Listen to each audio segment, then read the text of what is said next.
እንዳይጠብቀን እንዲጠብቀን የሚያደርገውን ነገር ሁሉ ቆርጠነዋል። ከሱ ጋር መዋል አንፈልግም። እሱን በጸሎት ማነጋገር አንፈልግም። ሕጉን መፈጸም አንፈልግም። በቤቱ መኖር አንፈልግም። መታረቅ አንፈልግም። መስማማት አንፈልግም። በምን መልኩ ይጠብቃል? ዲያብሎስ ራሱ ክፉ ነገርን ያመጣና እግዚአብሔር ቸር ከሆነ ክፉ ነገር ለምን አመጣብህ ብሎ ደግሞ ይጠይቀናል።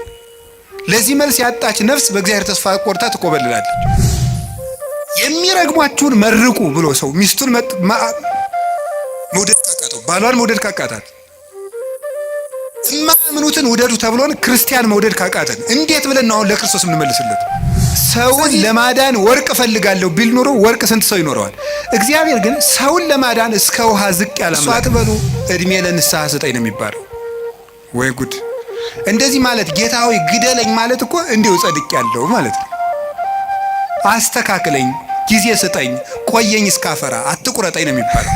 ያለ እግዚአብሔር ፈቃድ ምን አይሾምንም። እና እንግዲህ ሁሉም ባለስልጣን እግዚአብሔር እየፈለገ ነው የሾመው ነው? አዎ አይደለም? ሁሉም ባለስልጣን ማለት ነው። እንደው የዛሬዎችን መገምገም ከፈራችሁ የድሮዎችን ገምግሙ፣ ችግር የለም።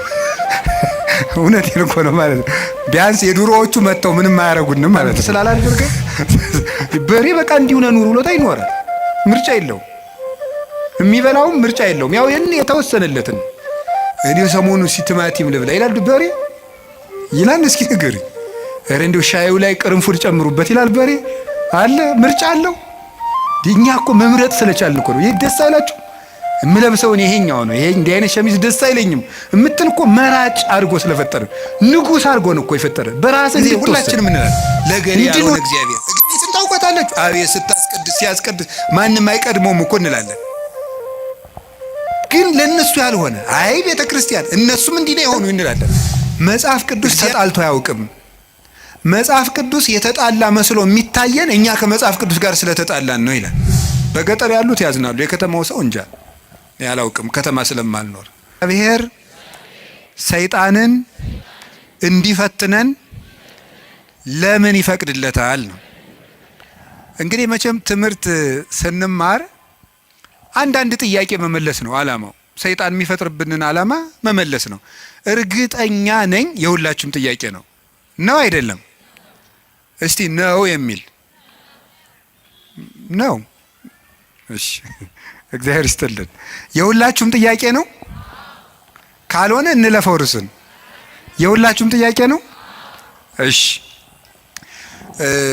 በብዙ ሰው የማያምኑ ሰዎችም ይህንን ይጠይቃሉ። እግዚአብሔር መልካም ከሆነ ለምንድን ነው እንደዚህ ያለ ችግር ሲደርስብን ዝም የሚለን? ለምን ዝም ይላል እግዚአብሔር የሚል ነገር አለ። መጽሐፍ ቅዱስንም ስናነብ የሚጋጭ የሚመስል ነገር ብዙ ነገር ታገኛላችሁ። የመጀመሪያው እግዚአብሔር ባህሪው መልካም ነው። ባህሪው መልካም ነው። በሱ ዘንድ ክፉ የለም። አልወ ጽልመት ውስተ መክፈልታቲሁ። በእግዚአብሔር በባህሪው ኃጢአት የለበትም፣ ነውር ነቀፋ የለበትም። እስመ ንጹሕ አጠባያቲሁ ለእግዚአብሔር። የእግዚአብሔር ባህሪ ሁሉ ፍጹም ንጹሕ ነው። እግዚአብሔር ባህሪው ንጹሕ ነው።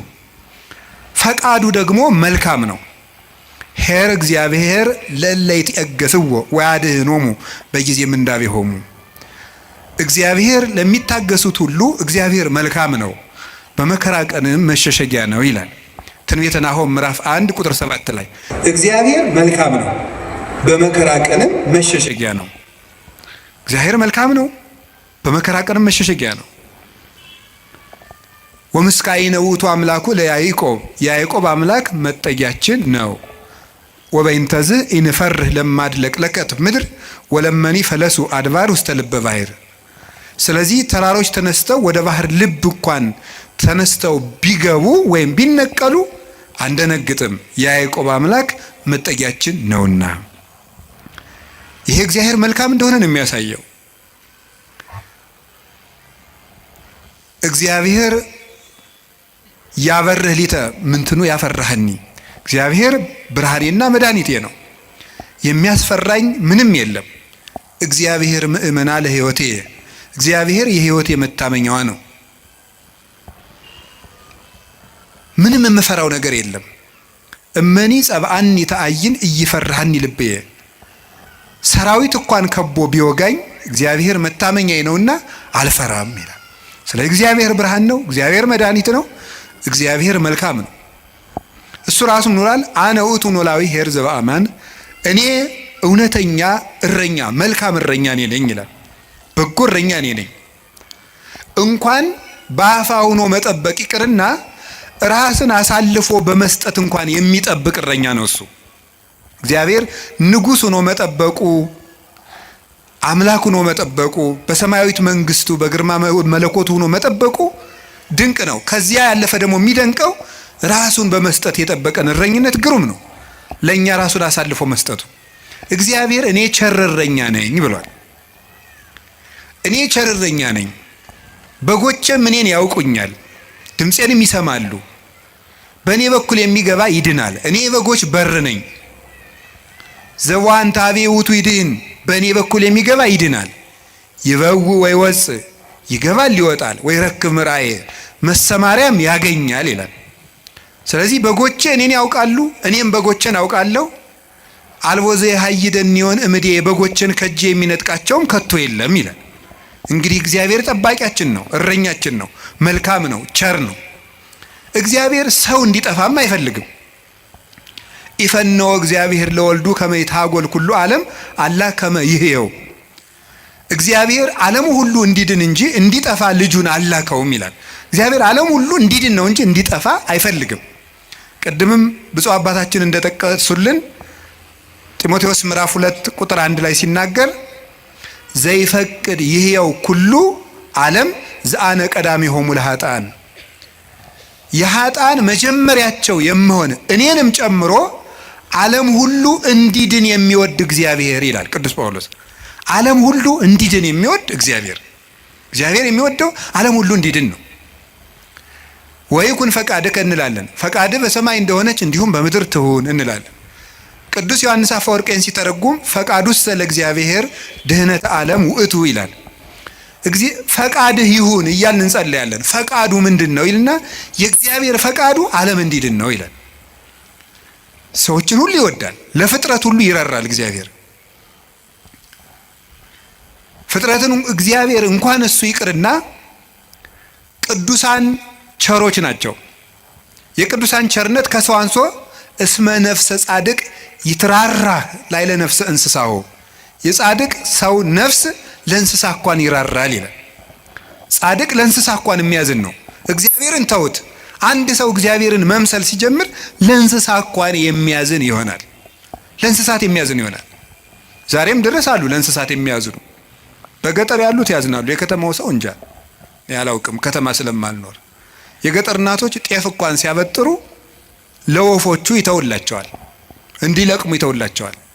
ለዝንጀሮ ይተዋል። በኦሪት ዘዳግም ማለት ቃርሚያ በቃረምክ ጊዜ አዝመራህን ጨርሰህ አትጨደው፣ ለድሃና ለአውሬ ተው ተብሏል።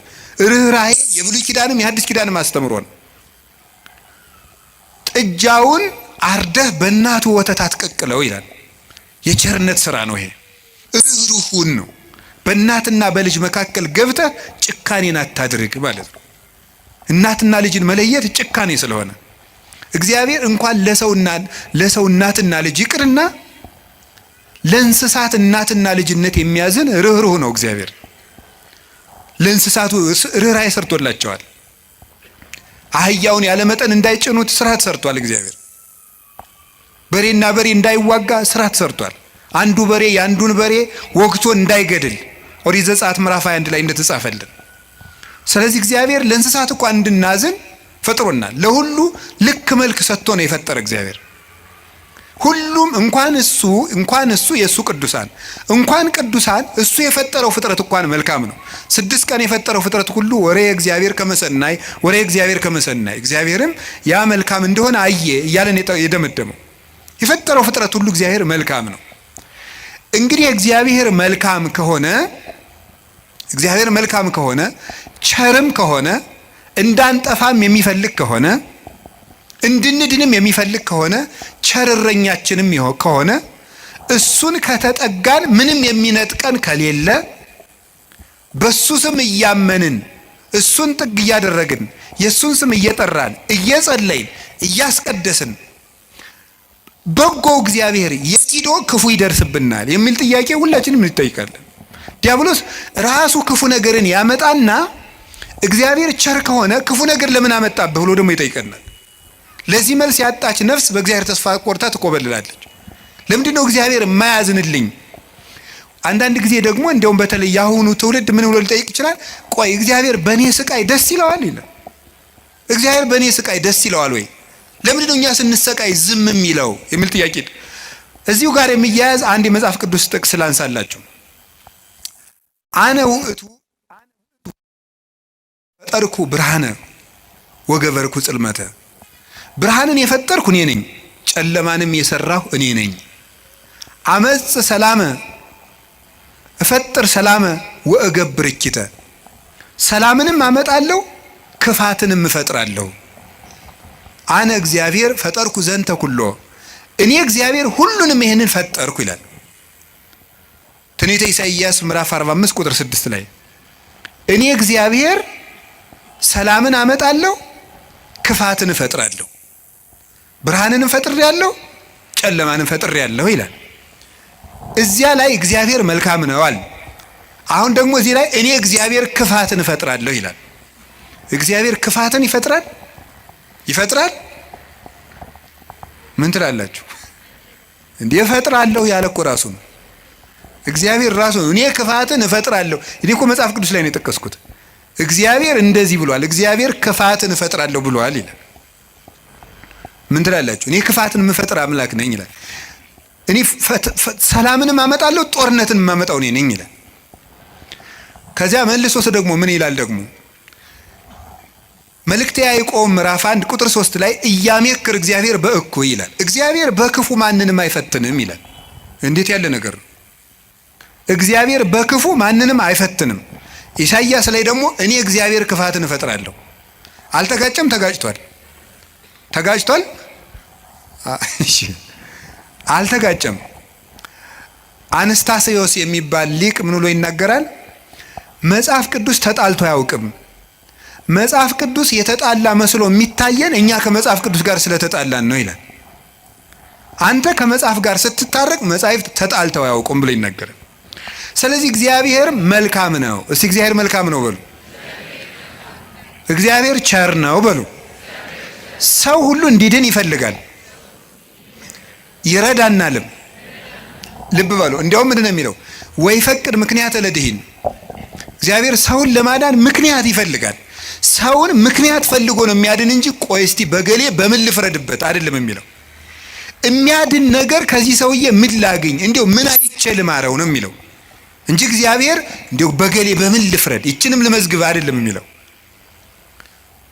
ኃጢአትን ብትቆጣጠር ኑሮ በፊት ማን ይቆማል ያለ ዳዊት ይሄን ነው። ኃጢአትን ብትቆጥር በአንተ ፊት የሚቆም ማንም አይቆምም። ቸርነትን ነው የሚቆጥር። እግዚአብሔር ሰውን ለማዳን ተግቶ የሚሻ አምላክ መሆኑን የምታዩት ሰውን ለማዳን ወርቅ እፈልጋለሁ ቢል ኑሮ ወርቅ ስንት ሰው ይኖረዋል? እግዚአብሔር ግን ሰውን ለማዳን እስከ ውሃ ዝቅ ያለ አምላክ ነው። ቀዝቃዛ ውሃ የሰጠ ይድናል አለ። ምን ማለት መስላችሁ? እስከ ትንሹ ነገራችሁ ድረስ እናንተን ለማዳን እወርዳለሁ። ውሃ ማንም ሰው ሊያገኘው የሚችለው ነው። ሌላ መንፈሳዊ ትርጉም አለው። ውሃ የሰጠ የተባለ ይላል ቅዱስ ቄርሎስ። ሰው ምንም ነገር ቢሰጥ በእግዚአብሔር ዘንድ ውሃ ነው። አካልህን እንኳን ለእግዚአብሔር ቆራርጠ ለሰማዕትነት አሳልፈ ብትሰጥ ለእግዚአብሔር ግን ውሃ እንደመስጠት ነው። ምክንያቱም ያ አካል የራሱ ነው። እግዚአብሔር ደግሞ ላንተ ያደረገልህ ነገር ያንተ አካል ቢቆራረጥ እንኳን የማይመጥን ነው። ስለዚህ ለእግዚአብሔር ምንም ነገር ብንሰጥ ውሃ ነው። አካል ውሃ ነው። እንደዚያ ከሆነ እግዚአብሔር እንደዚህ ያለ መልካም አምላክ እንዲህ ያለ መልካም አባት ከሆነ ለኛ የሞት አምላክ አኮ በመላክ ወአኮ በተንባል መላክ ልኮ አማላጅ ልኮ ሳይታረቀን ራሱ መጥቶ ከታረቀን እስከዚህ ድረስ ሰው የሚወድ አምላክ ከሆነ ለምንድን ነው እግዚአብሔር ክፉ የሚያመጣብን የሚል ጥያቄ ይኖራል። እግዚአብሔርስ በክፉ ይፈትናል ወይ? መልሱ አይፈትንም ነው። እስኪ አይፈትንም በሉ። እግዚአብሔር በክፉ ይፈትናል አይፈትንም? እግዚአብሔር ክፉ ይፈጥራል አይፈጥርም? እስኪ ነገር ይፈጥራል አይፈጥርም? አይፈጥርም። እግዚአብሔር እንዴ እፈጥራለሁ ብሎ አላልክም ቅድም ልትሉ ትችላላችሁ። እግዚአብሔር ክፉ አይፈጥርም። ታዲያ ምን ማለት ነው? ክፉ ሲመጣ ዝም ይላል ነው። እስኪ በሉ ንገሩ እንጂ ክፉ ሲመጣ እስኪ ለምሳሌ እንዲህ የሚል ነገር አለ። ሮሜ ምዕራፍ 13 ቁጥር 1 ላይ እስመ ይትሰየም መኮንን ዘእንበለ ዘእምኀበ እግዚአብሔር ይላል። ያለ እግዚአብሔር ፈቃድ ባለስልጣን አይሾምም ይላል። በደንብ ስሙ። ያለ እግዚአብሔር ፈቃድ ምን አይሾምም? እና እንግዲህ ሁሉም ባለስልጣን እግዚአብሔር እየፈለገ ነው የሾመው ነው? አዎ አይደለም? ሁሉም ባለስልጣን ማለት ነው። እንደው የዛሬዎችን መገምገም ከፈራችሁ የድሮዎችን ገምግሙ፣ ችግር የለም። እውነቴን እኮ ነው ማለት ነው። ቢያንስ የድሮዎቹ መጥተው ምንም አያረጉንም ማለት ነው። ስለዚህ የድሮዎቹን መገምገም ትችላላችሁ። እና እንደው ሁሉንም እግዚአብሔር እየወደደ የተሾሙ ናቸው። ምን ይመስላችኋል? ይሄ እግዚአብሔር ክፉ ነገር ሲመጣ ይፈቅዳል ነው። እስቲ ይፈቅዳል በሉ። ይፈቅዳል የሚለው ነገር ፈቃድ እግዚአብሔር የሚባለው ሁለት ትርጉም አለው። ፈቃድ እግዚአብሔር የሚባለው አንደኛው ውዴታ ነው። ሁለተኛው ደግሞ ይሁን ማለት ነው። የእንግሊዘኛ ቃላትን ለመጠቀም ይቅርታ አድርጉልኝ፣ ልጠቀም ነው ገና ስለ ቅርብ ለማድረግ ለእናንተ እንዲመቸኝ ነው። የመጀመሪያው ምን ይባላል? ፐርሚሽን ይባላል። እስቲ ፐርሚሽን በሉ እንጂ። ሁለተኛው ዊል ይባላል። እስቲ ዊል በሉ። እሺ ፐርሚሽን ማለት ምን ማለት ነው? እናንተ ኃጢአት ስትሰሩ እኔም ስሰራ እግዚአብሔር ይፈቅድልናል። ምን ማለት ነው ይሄ? ይፈቅድልናል ማለት እግዚአብሔር እኔ ኃጢአት ስሰራ ደስ ይለዋል ማለት ነው። ይሄ ምን ነው የሚባለው? ፐርሚሽን ይባላል። ስራ ከጠቀመህ ስራ ነው። ኃጢአት አይጠቅምህም ብዬ እኔ ነግሬሃለሁ፣ ይጠቅመኛል ካልክ ስራ ብሎ ይተውሃል ማለት ነው። መተው እሱ ፐርሚሽን ይባላል። ያሰናብተናል። ስለ እግዚአብሔር ክፋት እንዲሰራ ያደርጋል ማለት ክፋት እንዲሰራ ሰዎችን ይተዋቸዋል፣ እንዲሰራ ያደርጋል። ዊል የሚባለው ደግሞ ወዶ የሚሰራው ነው። እግዚአብሔር እንድንጸልይ ይፈቅዳል በሉ፣ እንድንጾም፣ እንድንጸድቅ፣ እንድንታረቅ ይሄ ፈቃድ ነው ይባላል። ይሄ ፈቃድ ማለት ነው ውዴታው፣ ወዶ የሚያደርግልን ነገር። ገብቷችኋል? ልዩነቱ ገብቷችኋል? እሺ ይፈቅዳል ማለት የመጀመሪያው ፈቃድ እግዚአብሔር ነው ይላል። ዝም ብሎ ምንድነው ፈቃድ እግዚአብሔር? ያለ ፈቃድ እግዚአብሔር ባለስልጣናት አይሾሙም ማለት ከየት ነው የምታስገቡት? ክፉ ሰዎች ሲሾሙ ምን ይላቸዋል ነው? ዝም ይላቸዋል ነው፣ ይተዋቸዋል ነው እንጂ ሰዎቹን ናማ እናቴ የተሾምና ሰውን ጨርስልኝ አይላቸውም። እግዚአብሔር እንደዚያ ብሎ ይሾማል ማለት አይደለም። እንደዚያ ሳይሆን የሚያደርገው እግዚአብሔር ክፉዎች ሲሾሙ ዝም ይላል። ለምንድን ነው ዝም የሚለው? እግዚአብሔር ነው ክፉ ነገር ሲመጣ። ስለዚህ ክፋትን እፈጥራለሁ ማለቱ ክፉ ሲመጣ ዝም እላለሁ ነው። ወይም ምን ማለት መሰላችሁ? የእግዚአብሔር እጅ አጥር ነው፣ ጠባቂ ነው፣ ረድኤት ነው። የእግዚአብሔር እጅ በእግዚአብሔር ለመጠበቅ ያልተገባን ሆነን ስንገኝ እግዚአብሔር አጥሩን ያነሳዋል። ያልተገባን ሆነን ስንገኝ አትጠብቀኝ ስንል ማለት ነው። ምን ማለት መሰላችሁ? መዝሙረ ዳዊት ላይ እንዲህ ይላል። መዝሙር 9 ላይ ውሃ ኮሃጠ ለእግዚአብሔር፣ ኃጢአተኛ ሰው እግዚአብሔርን አወከው ይላሉ ሊቃውንቱ። አወከው ማለት ምን ማለት ነው? እንዳይምረው ኃጢአት ይጨምራል፣ እንዳይቀስፈው ጥቂት ጥቂት ጽድቅ ይሰራል። ማታ መዝሙር ቀን ዘፈን እንደማለት እያቀላቀለ እግዚአብሔርን አወከው። ወይም ደግሞ ኃጢአተኛ ሰው እግዚአብሔርን አነሳሳው ይላሉ አባቶቻችን። እንደ ደረቅ ሰው ይላሉ። እንደ ደረቅ ሰው፣ ደረቅ ሰው እንደው ጣይም አድርጌው ነው እንጂ ሌላ ነው የሚል አንድምታው። ደረቅ ሰው የሚለው ምን ማለት መስላችሁ? አቅም የሌለው ሰው እኔ አንተ ሰው ረፍ ብያለሁ ሲለምናል ወንድ እስኪነካኝ ወተት ነው እንጂ ደም አይወጣኝ የሚል ይሄ ማለት ነው። አቅም የለው ግን ደረቅ የሆነ ማለት ነው። በሉኝ የሚል ማለት ነው። ኃጢአት እየሰራ በየቀኑ ለእግዚአብሔር የመቅሰፍት ጨንገር የሚያቀብለው ሰው ማለት ነው። ቅሰፈኝ ቅሰፈኝ ቅሰፈኝ እያለ እግዚአብሔርን መቅሰፍት የሚለምን ሰው አለ ነው። እግዚአብሔር የመዳን እድል የመስተካከል እድል በሰጠው ቁጥር እየተበላሸ ለእግዚአብሔር የቁጣ በትር የሚያቀብለው ሰው፣ ለዚህ ሰው እግዚአብሔር የጥበቃ ረድኤቱን ያነሳበታል። ልቡ እንዲስተካከል የሚያራራውን የሚገስጸውን ረድኤቱን ሲያነሳው ልቡ ይደነድናል፣ ጨካኝ ይሆናል፣ ያሰናብተዋል። ያን ጊዜ ሰዎች በሙሉ አራዊት አጥር ሲነሳላቸው በተከፈተ ቤት ውስጥ ገብተው እንደሚሰለጥኑት ሁሉ እግዚአብሔር ረድኤቱን ከኛ ላይ ሲያነሳ አራዊት የሆኑ ሰዎች በስልጣን ሊሆን ይችላሉ፣ በጭካኔ ሊሆን ይችላሉ፣ መጥተው እንዲሰለጥኑ ያደርጋቸዋል ማለት ነው። በሰው ላይ እንዲሆኑ ያደርጋቸዋል እንደተባለው ማለት ነው። አንድ ዲያቆን ነው አይደል የተባለው፣ መቅደስ ውስጥ ቅዱስ ጳውሎስን እንትቷሉ የኢዮብን መጽሐፍ ያነባል አሉ። እንዲያው እኮ ይገርማል። እና የሚያነበው ደግሞ አነግስ ብእሴ መደለው የሚለውን ነው። አፄ ቴዎድሮስ እያስቀደሱ ነው ይባላል። ጨካኝ ንጉሥ አነግሳለሁ የሚለውን ነው የሚያነበው። ጨካኝ ንጉሥ አነግሳለሁ ብሏል እግዚአብሔር የሚለውን ያነባል። ምን ብለው ጨመሩበት እሳቸው? ቀጥሎ ያለውን እሱ ግን አይላትም አውቆ በእንተ ከሕዝብ የሚለውን ጨምረው እንጂ ያሉት አሉ። ስለ ሕዝቡ ክፋት የሚለውን ጨምረህ አነበው አሉት። ስለምኑ ክፋት ነው? ስለ ሕዝቡ ክፋት ነው። ስለዚህ ክፉ ነገርን ማን ነው ያመጣው ካላችሁን፣ እኛ በሉ ንገሩኝ እንጂ እኛ ነን ክፉ ነገርን የምናመጣው።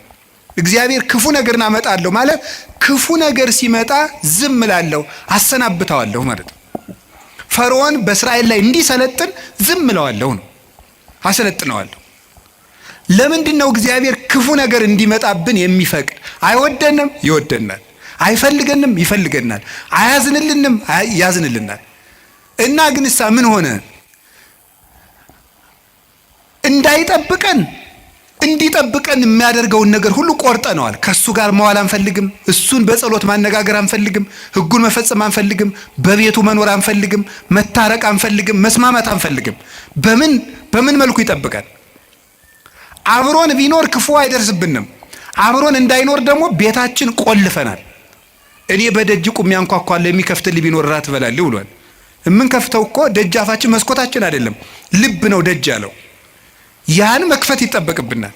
በየት ይግባ ክርስቶስ እኛ ጋር ለመግባት? ስለዚህ እንዳይጠብቀን ስናደርግ ክፉ ነገሮች ወደኛ ይመጣሉ። እንደ ቅዱስ ዮሐንስ አፈወርቅ ደግሞ አነጋገር እግዚአብሔር ክፉ ነገር ወደኛ የሚያመጣው አስፈራርቶ ወደ ቤት ለማምጣት ነው ይላል። ምን ለማድረግ ነው? በሉ ንገሩኝ እንጂ። አቤት! አስፈራርቶ ወደ ቤት ለማምጣት። ይሄንን ቅዱስ ዮሐንስ አፈወርቅ በምን ይመስለዋል? ልጇ ቁማር እየተጫወተ ባስቸገራት እናት መስሎ ያስተምራል። ቁማር፣ የዛሬውን ቁማር እኔ ያላውቀውም፣ የድሮ ሁሉ ቁማር አለ። ምን ግጫ ምናምን ቅልቦሽ የሚባል አለ በገጠር። ይሄ ገበጣ በጣም ብዙ አለ። በቃ የቁማር አይነት የገጠር ቁማር ነው ይሄ። እረኞች የሚጫወቱ በቁልፍ በምናምን ነው። ያን እየተጫወተ ሲያስቸግራት ምን ታደርጋለች ይችላል? ማስክ የለበሱ የሚያስፈራሩ ጎልማሶችን ከጎረቤት ትልክበታለች ይችላል። ሕፃን ሆኖ እያካስቸገራት የሚሉ ሰዎች ትልክበታለች። ያ ሕፃን ልጅ በእነዚያ ተስፈራርቶ ምን እንዲያደርግ ይመስላችኋል? እየሮጠ ወደ እናቱ ቤት እንዲመጣ ነው። እንደዚያ የምታደርገው እናቱ ልጇን ጠልታ ሳይሆን ልጇ ከዚያ ነገር እንዲወጣ የሚያስፈራሩ ሰዎችን ትልክበታለች። እግዚአብሔር ክፉ ነገሮች ወደኛ ሲመጡ ዝም የሚላቸው ዋናው ምክንያት ምንድነው ሲባል እነዚያ ነገሮች እንኳን ቢሆን አስፈራርተውን ቃለ እግዚአብሔር ስላልመለሰን፣ ምክር ስላልመለሰን፣ ንስሐ አባት ስላልመለሰን፣ መጽሐፍ ስላልመለሰን፣ ስብከት ስላልመለሰን፣ ምንም ነገር ስላልመለሰን ቢያንስ የሚያስፈራሩ ነገሮችን እንኳን መጥተው ወደ ቤቴ ቢመጡ ብሎ ነው። አይታችኋል አይደለም? አሁን በኮቪድ ጊዜ ሰው እግዚኦ ማረነ ክርስቶስ እግዚኦ እንዴ! የዚያን ጊዜ እኮ ታምር እኮ ነው፣ ታምር ነው። እኔ እንደውም ይገርማቸዋል። አጠቃላይ እኔ የዚያን ጊዜ አንድ ጊዜ በኮቪዱ ጊዜ አንድ ወረዳ ገጠር ወረዳ ላይ ሄጄ ነበርና መነኮሳት ጓደኞች አሉኝ አባቶች፣ የወረዳው ካቢኔ በሙሉ ንስሐ ገባ ከነሱ። እንደው ሁሉ ጊዜ ኮቪድ በሆነ አልኩኝ እኔ እንደው ካቢኔ ሁሉ ንስሐ እንዲገባ እንደው ኮቪድ ትንሽ ቆየት ባለ ያስብላል በእውነቱ ማለት ነው። አሁን ሰው ይውላችሁ እግዚአብሔር የሚያስፈራሩ ነገሮችን የሚልክብን ለዚህ ነው። አንድ ችግር ሲገጥመን እንሰበሰብ። አምና የነነዌ እንግዲህ ታስታውሳላችሁ አይደል? ሁልጊዜ እንሰበስባለን። ችግር ሲመጣ እግዚኦ መሐረነ ክርስቶስ እንላለን። እናቲቱ ግን እነዚያን የሚያስፈራሩ ነገሮችን የምትልክ መልሶ ወደ ቁማሩ እንዲሄድ አይደለም፣ ልጇ ከቤቷ ቁም ነገረኛ ሆኖ እንዲቀር ነው። እግዚአብሔር የሚያስፈራሩ ነገሮችን ብቅ የሚያደርጋቸው መከራዎችን እንዲመጡ የሚያደርገው እኛን ስለሚጠላን አይደለም፣ እንዲሰበስበን ነው። እግዚአብሔር ለነነዌ ሰዎች የሚገለብጥ መከራ እመጣለሁ ያላቸው ተመልከቱ። ይሄን የእናትነት ስራ ነው የሰራው እግዚአብሔር። ሊያጠፋቸው ፈልጎ አይደለም፣ አስፈርቶ ወደሱ ማምጣት ነው የፈለገ። ቅዱስ ያሬድ ለዚህ ነው አንተ አቡነ ወአንተ እምነ ያለው። አንተ አባታችንና አንተ እናታችን ነህ። እግዚአብሔር እናት ነው። ልጆቹ እንዲከፉበት ስለማይፈልግ የሚያስፈራሩ ነገሮች ዮናስን እኮ ያለው ሂድና አስፈራራ ነው ያለው። አስፈራራቸው ፈርተው እንዲመለሱ ማለት ነው። ተጽናንቶ መመለስ ያቃተው ቢያንስ ፈርቶ እንዲመለስ ነው። ስለዚህ ፈርተው ተመለሱ። እግዚአብሔር ክፉ ነገሮችን የሚልካቸው ወይም ሰይጣን ክፉ ነገሮችን እንዲያመጣ እግዚአብሔር ዝም የሚለው ለምንድን ነው ካላችሁኝ፣ ፈርተን እንድንመለስ ነው። ምን አላችሁኝ? ምን አላችሁኝ? ምን አላችሁኝ? አንዳንድ ጊዜ ሕፃን ሆነን ስናስቸግር ትዝ ይላችኋል። ለከተማ ሰው ብዙ ምሳሌ ቅርብ አይደለም። አንተ ነዚያ ምድጃ እየቆሰቆስክ ያደክረው እኛ ስቶቭ ነን እንዳትሉ። እኛው ምድጃ ሲነድ ድሮ እሳት እማማ እያልን እናስቸግራለን። እሳት እኮ ነው የምንለምነው። ከዚያ መጨረሻ ላይ እምቢ ካል ኡፍ እያሉ ያስፈራሩናል። እምቢ ካልን አይ እንግዲህ ቀመሰው ብለው ተርኮስ ያደርጉናል። ድግም ቀን እሳት የሚባል አንቀምሳትም ከዚያ በኋላ ማለት ነው። እግዚአብሔር እንደዚያ ነው። እፉ ይለናል። እናታችን አባታችን ስለሆነ መመለስ ካቃተን አንዳንድ ጊዜም ተርኮስ ያደርገናል። ድግም ቀን እንዳይደግመን ማለት ነው። እና እግዚአብሔር ስለሚጠላን እንዳይመስላችሁ። እኔ እውነቴን እኮ ነው። እንዴት አድርጎ እንደሚወደን ተመልከቱ። አሁን እናት ልጇን በሳት መተርኮስ ፈልጋ ነው አይደለም። ልጄ ጨርሶ ከሚቃጠል እንደው ትንሽ ይተኩሰውና ለሌላ ቀን እንዳይቃጠልብኝ ነው ነገሩ እኮ።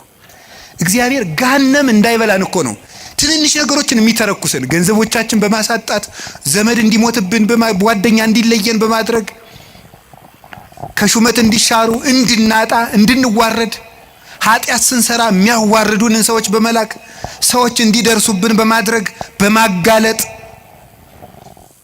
ኋላ ከምትጋለጥ ዛሬ ባጋለጥ ብሎ የሚያዋርዱ ሰዎችን ጭምር በመላክ እግዚአብሔር እኛን ትንሽ ተርኮስ እያደረገ ወደ ቤቱ ያመጣናል። እንዴት እንደሚወደን ተመልከቱ። ፈተና በመጣብን ጊዜ እግዚአብሔር እንደሚወዳችሁ ተመልከቱ። እውነቴን የምነግራችሁ ጌታ ሆይ ለምንድን ነው እንዲሁ አክስቴም ሳምንት ዕለት ሞተች፣ እናቴ ደግሞ የዛሬ ወር፣ እንደገና ደግሞ የዛሬ 2 ወር ከስራ ተባረርኩ፣ እንደገና ደግሞ ይሄ ቀደረብኝ፣ ደግሞ ይሄኛው ተቃጠለብኝ፣ እንደዚህ አለብኝ፣ ጠልታኝ ነው ወይ እባክህን ወይም እባክሽን ልጄ ወደ ቤቴ ኑ ማለቱ ነበር።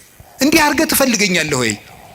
ራስቼ ስለኖርኩ እማስታውስበት መከራ ሰጠኸኝ ተብሎ ነው መመስገድ ያለበት። አንተን እንዳስታውስህ የመጥሪያ ደብዳቤ ላክልኝ ነው። መጽሐፍ ቅዱስን ደብዳቤ ጽፎ ላከ፣ ንስሐ አባት ላከ፣ መጽሐፍትን ጽፎ ላከ፣ በቅዳሴ ጠራን፣ በትምህርት ጠራን፣ በመዝሙር ጠራን፣ ወንድሞቻችን ሲመጡ በመከራ ጠራን፣ አልተመለስንም። መጨረሻ ላይ ደግሞ የመከራ መልእክት ይልካል። እባካችሁ ኑ ነው። ለምኖ የሚያድን አምላክ እንደ እግዚአብሔር ያለ አለ እንዴ? ለምኖ እኮ ነው የሚያድነን። አሁን ሙሴን አላያችሁትም? እንዴት አስፈራርቶ መመለስ እንደፈለገ። እስራኤል ጣዖት ሲያመልኩ ሙሴ አቤት ተወኝ ማይጄ ላጠፋቸው ነው። አሁን ሙሴ እግዚአብሔርን ጨብጦ ስር ይዞት ሂጄ ላጠፋቸው ነው። እንዴ እኮ ይገርማል እኮ እግዚአብሔር የሚያደርገው ነገር። ኧረ ተው አታጥፋ። እንዴ ማብላት ሲያቅተው ጊዜ በረሃ አምጥቶ ጨረሳቸው ነው የሚለው አለ ሙሴ። እግዚአብሔር እንዳይሰደብበት ነው እሱ። 40 ዓመት ማብላት ሲያቅተው በረሃ አምጥቶ ጨረሳቸው ነው የሚለው አሉት። እንዲያውም እነሱን አታጥፋ። አባቶቻችን ሲተረጉሙ አሁን እግዚአብሔር ሊያጠፋቸው ወዶ አይደለም ሙሴ እንዲሰራቸው እንዲቀጣቸው ብለው ነው እንጂ ይላሉ። እንግዲያስ ሂድና ቀጣ አለው። ሰርቶ ቀጥቶ እስራኤልን ወደ ራሱ ሰበሰባቸው። በማስፈራራት እንድንመለስ እግዚአብሔር ክፉ ነገር እንዲመጣ ያደርጋል። ከቃሉ ጋር ናችሁ? ከቃሉ ጋር ናችሁ? እግዚአብሔር ከሁላችን ጋር ይሁን። ስንት ሰው ነው እግዚአብሔር በሚያውቀው እንዴ ተነግሮ እኔ እንዲያው አሁን ሰውየው መዚህ ስለሌለ ተመስገን ነው ልናገር። ተነግሮ ይሄንም አይሰማውም፣ ችግር የለም። ተነግሮ አልሰማ ያለ ሰውዬ የሳምባ ቲቪ ገብገብ ሲያደርገው የቆረበ ሰውን ያውቃለሁ። ተመስገን ነው። እንኳን ቲቪ መጣ። እንዲህ እውነቴን እኮ ነው የምነግራቸው። ተርኩት ስንት ሰው ነው፣ ስንት አመፀኛ ነው ጸበል እንደምን ሰነበታቸው፣ አማን ነው፣ ሰላም ነው፣ ፒስ ነው የሚለው ሁሉ ጸበል ሲሄድ እግዚአብሔር ይመስገን፣ እግዚአብሔር ይመስገን የሚለው እንዲያው እግዚአብሔርማ ይተርኩሰን እንጂ እኔ እውነቴን እኮ ነው የምነግራቸው። እግዚአብሔርማ ይተርኩሰን። ምድር ጠቧችሁ እኮ የምትራመዱት ሁሉ ጸበል ስትሄድ ኩምሽሽ በቃ እንዲሁ ለተቸገረ እንድናዝን አረማመዳችን እንኳን ልክ እንዲኖረው ንግግራችን መጠን እንዲያበጅ እግዚአብሔርማ ይተርኩሰን እንጂ ተነግረን ሰምተናል እንዴ? እውነቴን ነው። ስለዚህ ስንቶቻችሁን እስቲ አሁን እዚህ ውስጥ ራሱ ብቆሰቁስ እዚህ ውስጥ እዚህ ከተሰበሰበው ውስጥ እግዚአብሔር በሚያውቀው እግዚአብሔር ነቅሶ ቢያወጣ ሲቸግራችሁ ወደ ቤተ ክርስቲያን የመጣችሁ ስንቶቻችሁ ናችሁ? ስንቶቻችሁ ናችሁ? ወይ ባል እንዴ ባለ ትዳሮች ሲጣሉ እኮ ነው ባጋባናቸው በ20 ዓመታቸው እኮ ነው ቤተ ክርስቲያን የሚመጡ ሲጣሉ ነው። ይኸው ከተጋባን ዓመታችን ነው፣ ምላትን አትሰማኝም፣ ምንም አታዳምጠኝም ማለት ይጀምራል። ማለት 20 ዓመት ጠፍቶ ኖሮ ምናምን መከራውን ነው ተደዝድዞ ነው እዚህ ወዲያ መከራችን ምን ተመስገን ነው እንኳን መጣችሁ። ዋናው መሸም ነጋም መምጣታችሁ ነው። ስለዚህ እግዚአብሔር ሰው ሁሉ ራሱን እንዲጠላል ሊያደርግ ይችላል። እንድንመጣም ከፈለገ እግዚአብሔር ሰው እንዲጠላን አያደርግም። ሰው እንዲጠላን ሰይጣን ሲያደርግ ዝም ይላል። ይሄ እግዚአብሔር እኛን የሚጠራበት መንገድ ነው። በቸርነቱ ወደ ቤቱ ይጥራን። የነነዌ ሰዎች የሚያስተምሩን ይሄንን ነው። እኛም ነገ ከነገ ወዲያ አሁን ሁላችሁም ችግር ካለባችሁ እግዚአብሔር ጠልቶኝ ነው አትበሉ። እግዚአብሔር ወደ ቤቱ ሊጠራኝ ፈልጎ ነው ማለት ያለብን። ከቃሉ ጋር ናችሁ። እግዚአብሔር ከሁላችን ጋር ይሁን። ሁለተኛው እግዚአብሔር ክፉ ነገር ሲመጣብን ለምንድን ነው ዝም የሚለው ካላችሁን ለመጥራት ነው ብያቸዋለሁ። የኃጢአት ይቅርታ ለማድረግ ነው። የኃጢአት ይቅርታ ለማድረግ አንዳንዱን ሰው እግዚአብሔር በበሽታ የኃጢአት ይቅርታ ይሰጠዋል። አንዳንዱን ሰው ገንዘቡን አሳጥቶ ሰውነቱን ከመቅሰፍ ይሰውረዋል። ገንዘብ የሰውነት ቤዛ ነው ይላሉ አባቶቻችን። ኦሪት ነው ያለችው። በሰውየው ላይ ሊመጣ የነበረውን ችግር በገንዘቡ ላይ ያሳልፍለታል። በዚያው እንደ የከተማ ሰው ጦሱን ይዞ ይሄድ ይላል። የገጠር ሰው በዚያው ያሳልፈው ይላል። ያው አንድ ነው ቋንቋ። ያም ጦሱን ይዞ ይሄድ ምንድነው? ጦስ ምንድነው ታውቁታላችሁ? የሰውነት ገንዘብ የሰውነት ቤዛ ነው። የኃጢአት ይቅርታ እንድናገኝ ምን ያደርጋል መሰላችሁ? በሽታን ያመጣል፣ ደዌን ያመጣል። ያ ደዌ ኃጢአት ደዌ ዘኃጢአት ደዌ ሰሴት ይሉታል አባቶቻችን። የኃጢአት ይቅርታ እንድናገኝ ደዌን ያመጣል። ስለዚህ እግዚአብሔር ለምን እንደሚያደርገው ሲባል ይቅርታ ለመስጠት ገስጾ ቆንጥጦ ነፍሱን ላትርፈው ብሎ ማለት ነው። እንዲሁም አባቶቻችን ምን ይላሉ? ለምሳሌ አንድ ጻድቅ ያደረገው ልንገራቸው። አንድ በጣም ፍጹም ጻድቅ አውሬ ሲበላው ያያል።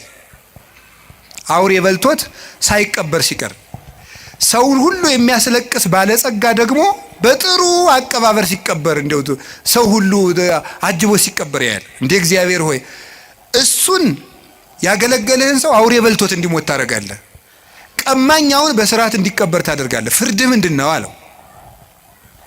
ይሄኛው ብዙ ጽድቅ አለው፣ ትንሽ ኃጢአት አለችው። የእሷን ቦታ የእሷን ፈንታ ስጋውን አውሬ እንዲበላው አድርጌ ነፍሱ ፍጹም እንድትሆን አድርጌያለሁ። ይሄኛው ደግሞ ሙሉ ኃጥ ነው፣ ግን ትንሽ ጽድቅ መቼስ የሌለው የለም። የዚያን ዋጋ ደግሞ በምድር ተመችቶት እንዲቀበር ተመችቶት እንዲኖር እንደገና ደግሞ በአጃቢ እንዲቀበር አድርጌያለዋል። ያኛውም የሰማይ ዋጋውን አግኝቷል፣ ይሄም የምድር ዋጋውን አግኝቷል። ስለዚህ ያኛውን አውሬ እንዲበላው ያደረኩት ሲበላው ዝም ያልኩት ዋጋው ፍጹም ይሆን ዘንድ ነው። አንተ በእኔ ፍርድ አትግባ ብሎ መለሰለት ይባላል። እኔ ሁሉንም አውቃለሁ ይላል። ስለዚህ አንዳንድ ጊዜ ሁላችንም እንላለን ለገሌ ያልሆነ እግዚአብሔር እገሌትን ታውቃታለች፣ አቤት ስታስቀድስ ሲያስቀድስ ማንም አይቀድመውም እኮ እንላለን። ግን ለነሱ ያልሆነ አይ ቤተ ክርስቲያን እነሱም እንዲህ ነው የሆኑ እንላለን። እግዚአብሔር ግን በኋላ አመጣዋለሁ። ይሄንን የሚያደርግበት ምክንያት ለኃጢአታቸው ይቅርታ ለማድረግ ነው። እንደዚህ ስላችሁ ደግሞ ጊዜ እንዲሁ በኃጢአቴ ነው ይሄን የተቀጣው ማለት ደግሞ በራሱ ትዕቢት ነው። ለምን መሰላችሁ? ለኃጢአቴ ይሄ መከራ ይበቃኛል ማለት ራሱ ትዕቢት ነው። በቸርነቱ ይዞኝ ነው እንጂ አባቶቻችን እንደ ቸርነት እንጂ እንደ በደላችን አይሁን የሚለውን ቅዳሴ ላይ ያለውን ቃል ሲተረጉሙ ብዙ ትርጉም ነው ያለው። መከራ የምታመጣብን የቸርነትህን ያህል ነው እንጂ የኃጢአታችን ያህል አምጥተህ አታውቅም ይላሉ። የቸርነቱን ያህል እንጂ የኃጢአታችን ያህል መከራ ቢያመጣ በምድር ላይ መቆም የሚችል ሰው የለም። ስለዚህ እግዚአብሔር ለምንድን ነው ይሄን የሚያደርገው ሲባል ይቅርታ ሊሰጠን ነው። ከቃሉ ጋር ናችሁ? ከቃሉ ጋር ናችሁ? እግዚአብሔር ከሁላችን ጋር ይሁን። ሶስተኛው እግዚአብሔር ለምንድን ነው ክፉ ነገር እንዲመጣ የሚያደርገው ወይም ክፉ ሲመጣ ለምን ዝም ይላል ነው። ይሄን የሚያደርግበት ምክንያት ቆይቶ ለማያፈራ ሰው መቅሰፍት ይሰጠዋል። ለምሳሌ ምን ማለት መሰላችሁ? ይሄ ሁለት አይነት ነው። አንደኛ ለምሳሌ እግዚአብሔር ሕፃናት እንዲሞቱ ለምንድን ነው የሚያደርገው? በመጽሐፍ የተጻፈውን ልንገራችሁ፣ ቀሪውን ራሱ ያውቃል። እግዚአብሔር ሕፃናት ሁላችንም ጠይቃለን። እሺ እኛስ በኃጢአታችን ለምንድን ነው ሕፃናት የሚቀሰፉት እንላለን።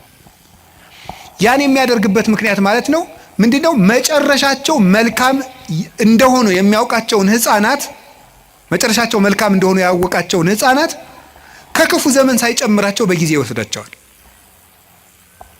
ይሄ የራሱ አሰራር ነው። እስከ መጨረሻቸው ቅን እንደሚሆኑ ያወቃቸውን እነዚህ መጨረሻቸው መልካም ነው ብሎ እንደ ምርጥ ዘር ይወስዳቸዋል። ሰብአ ሰገል ላይ ክርስቶስ ሲሰደድ ለምንድን ነው ሕፃናት እንዲጨፈጨፉ ያለውን አባቶቻችን ሲተረጉሙ አንደኛ ከመከራው ሲያሳትፋቸው ነው። በኋላ እናመጣዋለን። የመጀመሪያው ግን አንዱ ምንድን ነው? እነዚህ ሕፃናት በጣም ቅኖች ናቸውና እስከ መጨረሻው አይቶ ሩጫቸውን ባወቀ ገንዘብ ቆይተው ከክፉ አይሁዶች ጋር እንዳይጨመሩ በጊዜ ወሰዳቸው ብሎ ይተረጉማሉ አባቶቻችን።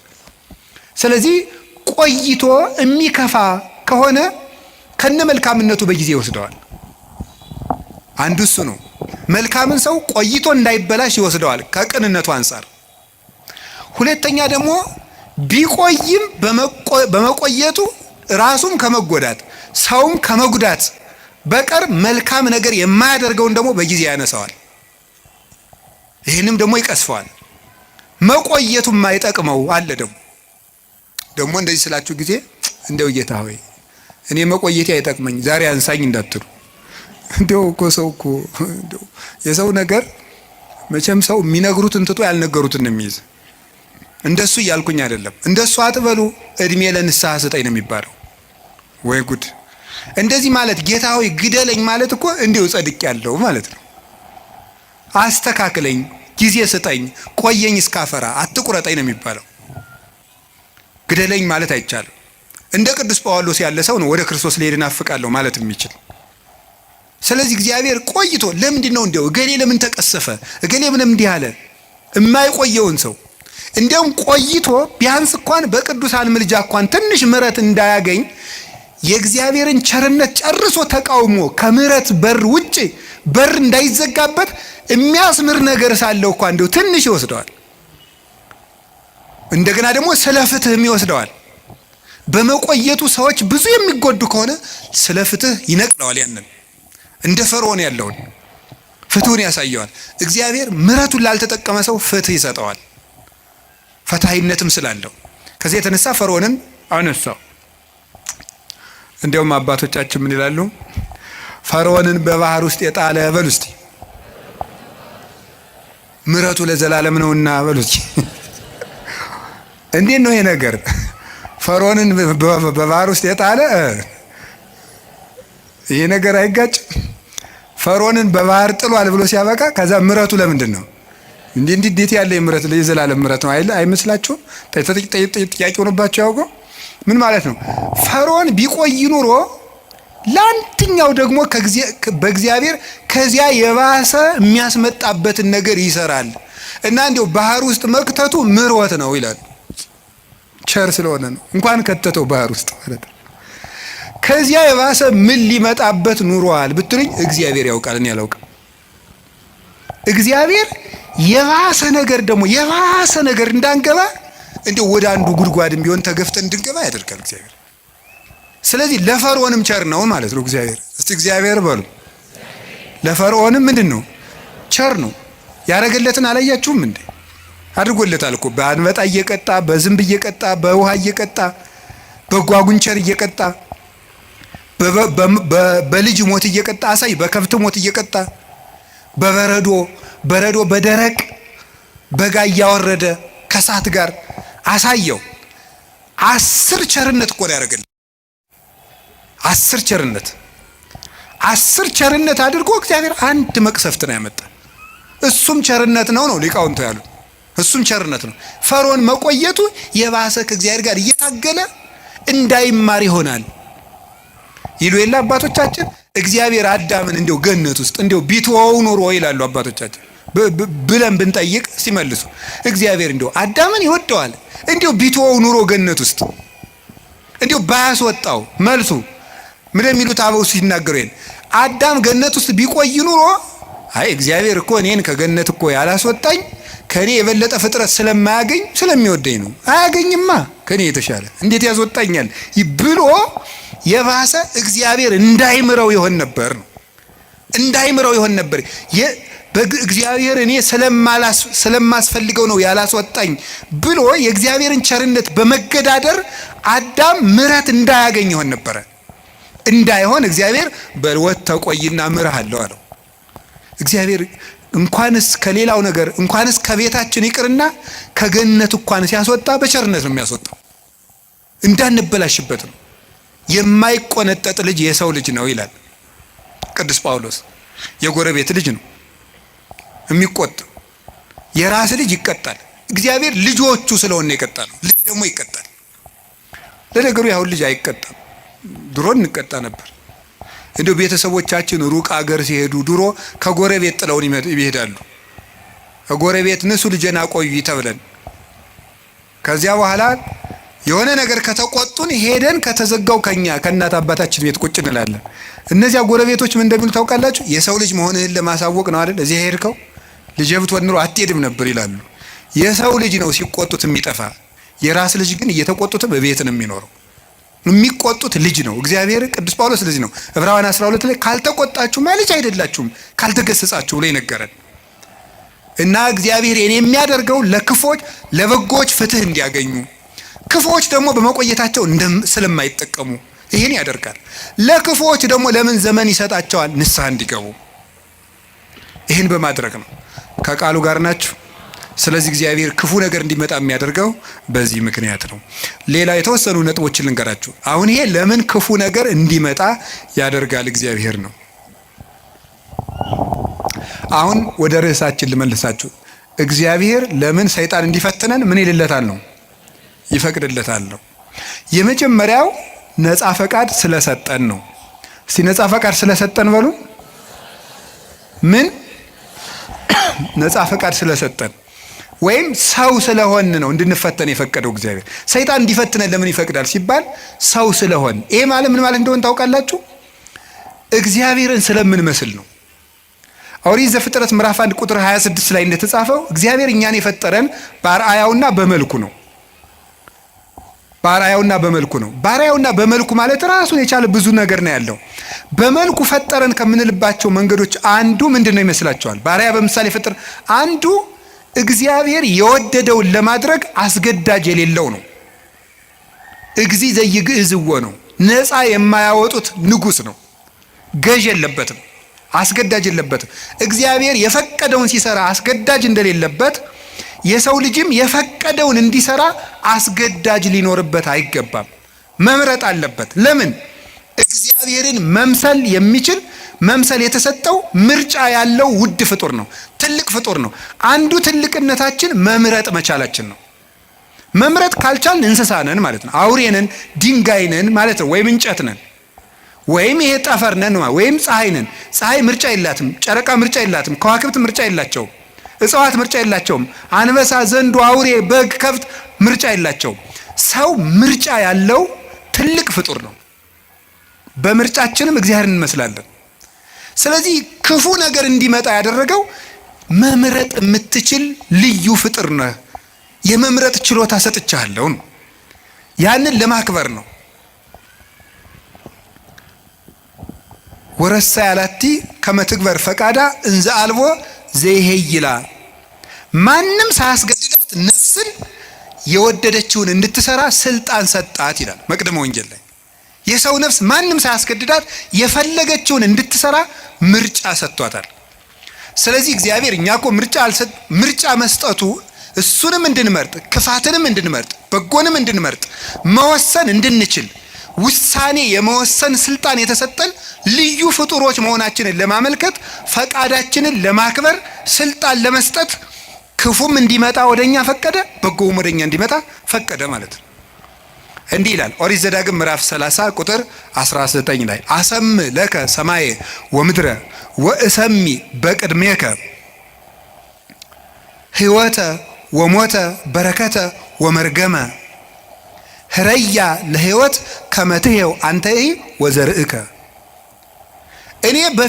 እኔ በፊትህ ሕይወትንና ሞትን በረከትና መርገምን በፊትህ አስቀምጫለሁ። ሰማይና ምድርን ዳኛ ምስክር አደርግብሃለሁ። ሞትን ትተህ ሕይወትን፣ መርገምን ትተህ በረከትን ምረጥ። የመረጥክ እንደሆነ አንተም ዘርህም በሕይወት ትኖራለህ ይላል። ሞትና ሕይወትን በፊትህ አስቀምጫለሁ፣ በረከትና መርገምን በፊትህ አስቀምጫለሁ። መርገምን ትተህ በረከትን ትተህ ምረጥ፣ ሞትን ትተህ ሕይወትን ምረጥ። እንዲህ ካደረክ በሕይወት ትኖራለህ። እግዚአብሔር ይህን ስልጣን ሰጥቶናል። የመምረጥ ስልጣን የሰጠን ፈቃድ ሰጥቶናል። ክርስቲያኖች በየቀኑ ዲያብሎስን ለማሸነፍ ምንድነው ማድረግ ያለባቸው ሲባል ጠንቅቆ መምረጥ መቻል ነው። ሲጠንቅቆ መምረጥ መቻል በሉ። ማመስገንና እርግማን፣ ሌብነትና ምጽዋት፣ ትዕቢትና ትህትና፣ ቂምና ይቅርታ በየቀኑ ምርጫ ነው። ክርስትና በየቀኑ እየመረጡ መኖር ነው። መልካሙን እየመረጡ መኖር ነው። ስለዚህ ሰይጣን ለምንድነው የሚፈትነን ካላችሁ፣ ወይም ደግሞ ለምንድነው በሰይጣን እየተሸነፍን ያለን ካላችሁኝ፣ ምርጫችንን መወሰን ስላልቻልን ነው። እግዚአብሔር ለምንድነው ሰይጣን የሚፈትነን ከሆነ በእኛ የሚፈርድብን ለምንድን ነው ከተባለ መርጠን የምንገዛኛ ነን እንጂ እስቲ በሞቴ አንተ ና አፍንጫህን ብዬ ሳልጥልህ ና ሲጋራ ጭስ። እስቲ ሰይጣን እንደዚህ ያለው ሰው አለ? አንተ ጆሮን ሳልልህ ና ስከር ያላችሁ አለ? ሰይጣን ተገልጦ አንተ በሰይፍ ሳልልህ ና ዘሙት ያለው ሰው አለ? የለም። ወደን መርጠን ነው። ሰይጣን ነው እንጂ እንደሚያደርገኝ ሰይጣን አይደለም። ራሳችንን ምርጫችን ነው። ሰይጣን አቅራቢ ነው፣ እኛ መራጮች ነን። እግዚአብሔር ደግሞ እንድንመርጥ ያደረገን ክብር ሰጥቶን ነው። እስቲ መርጣችሁ ኑሩ። ሰምታችኋል አይደለም? እንዲሁ ዝም ብሎ እግዚአብሔር ዝም ብሎ እንደ ራሳችን ኮምፒውተር እና ስልክ ዝም ብሎ በፓስወርድ የሚዘጋን የሚቆልፈን ሳይሆን ራስህን መዝጋት መክፈት የምትችል ልዩ ፍጡር አድርጌሃለሁ። የምትወስንበት ችሎታ፣ እውቀት ሰጥቼ፣ ህሊና ሰጥቼ፣ የሚከስ እዚህ ውስጥ ደግሞ የሚያስታውስ ሬ ነገር ክፉ ነው እምቢል ሰጥቻለሁ። ምረጥ ነው። ታዲያ እንድንመርጥ አድርጎ ስለፈጠረን መልኩን ስለሰጠን ልናከብረው አይገባም እንዴ? እንዲሁ ዝም ብሎ እንደ በሬ ፕሮግራም ስላላደረገን በሬ በቃ እንዲሁ ነው ኑሩ ብሎታ ይኖራል። ምርጫ የለውም። የሚበላውም ምርጫ የለውም። ያው ይሄን የተወሰነለትን እንዲሁ ሰሞኑ ቲማቲም ልብላ ይላል በሬ ይላል። እስኪ ንገሪኝ። ኧረ እንዲሁ ሻዩ ላይ ቅርንፉድ ጨምሩበት ይላል በሬ አለ። ምርጫ አለው። እኛ እኮ መምረጥ ስለቻልን እኮ ነው። ይሄ ደስ አይላችሁ? የምለብሰውን ይሄኛው ነው፣ ይሄ እንዲህ አይነት ሸሚዝ ደስ አይለኝም እምትል እኮ መራጭ አድርጎ ስለፈጠረ፣ ንጉሥ አድርጎ ነው እኮ የፈጠረ። በራስ እንድትወስን እንድንወስን አድርጎ አንግሶ ነው የፈጠረን። ሰብሰን ዘንጉስ ውእቱ እያይመረ ሰው ንጉሥ ነበር አላወቀም ነው።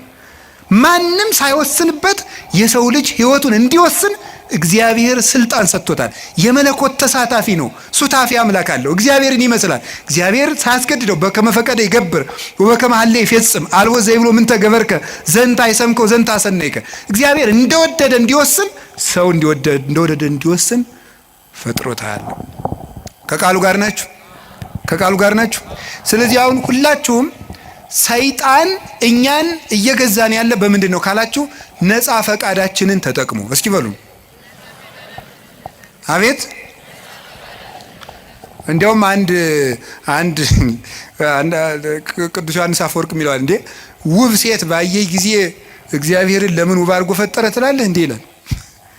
ታዲያ ምንድን ነው ማለት ያለብህ?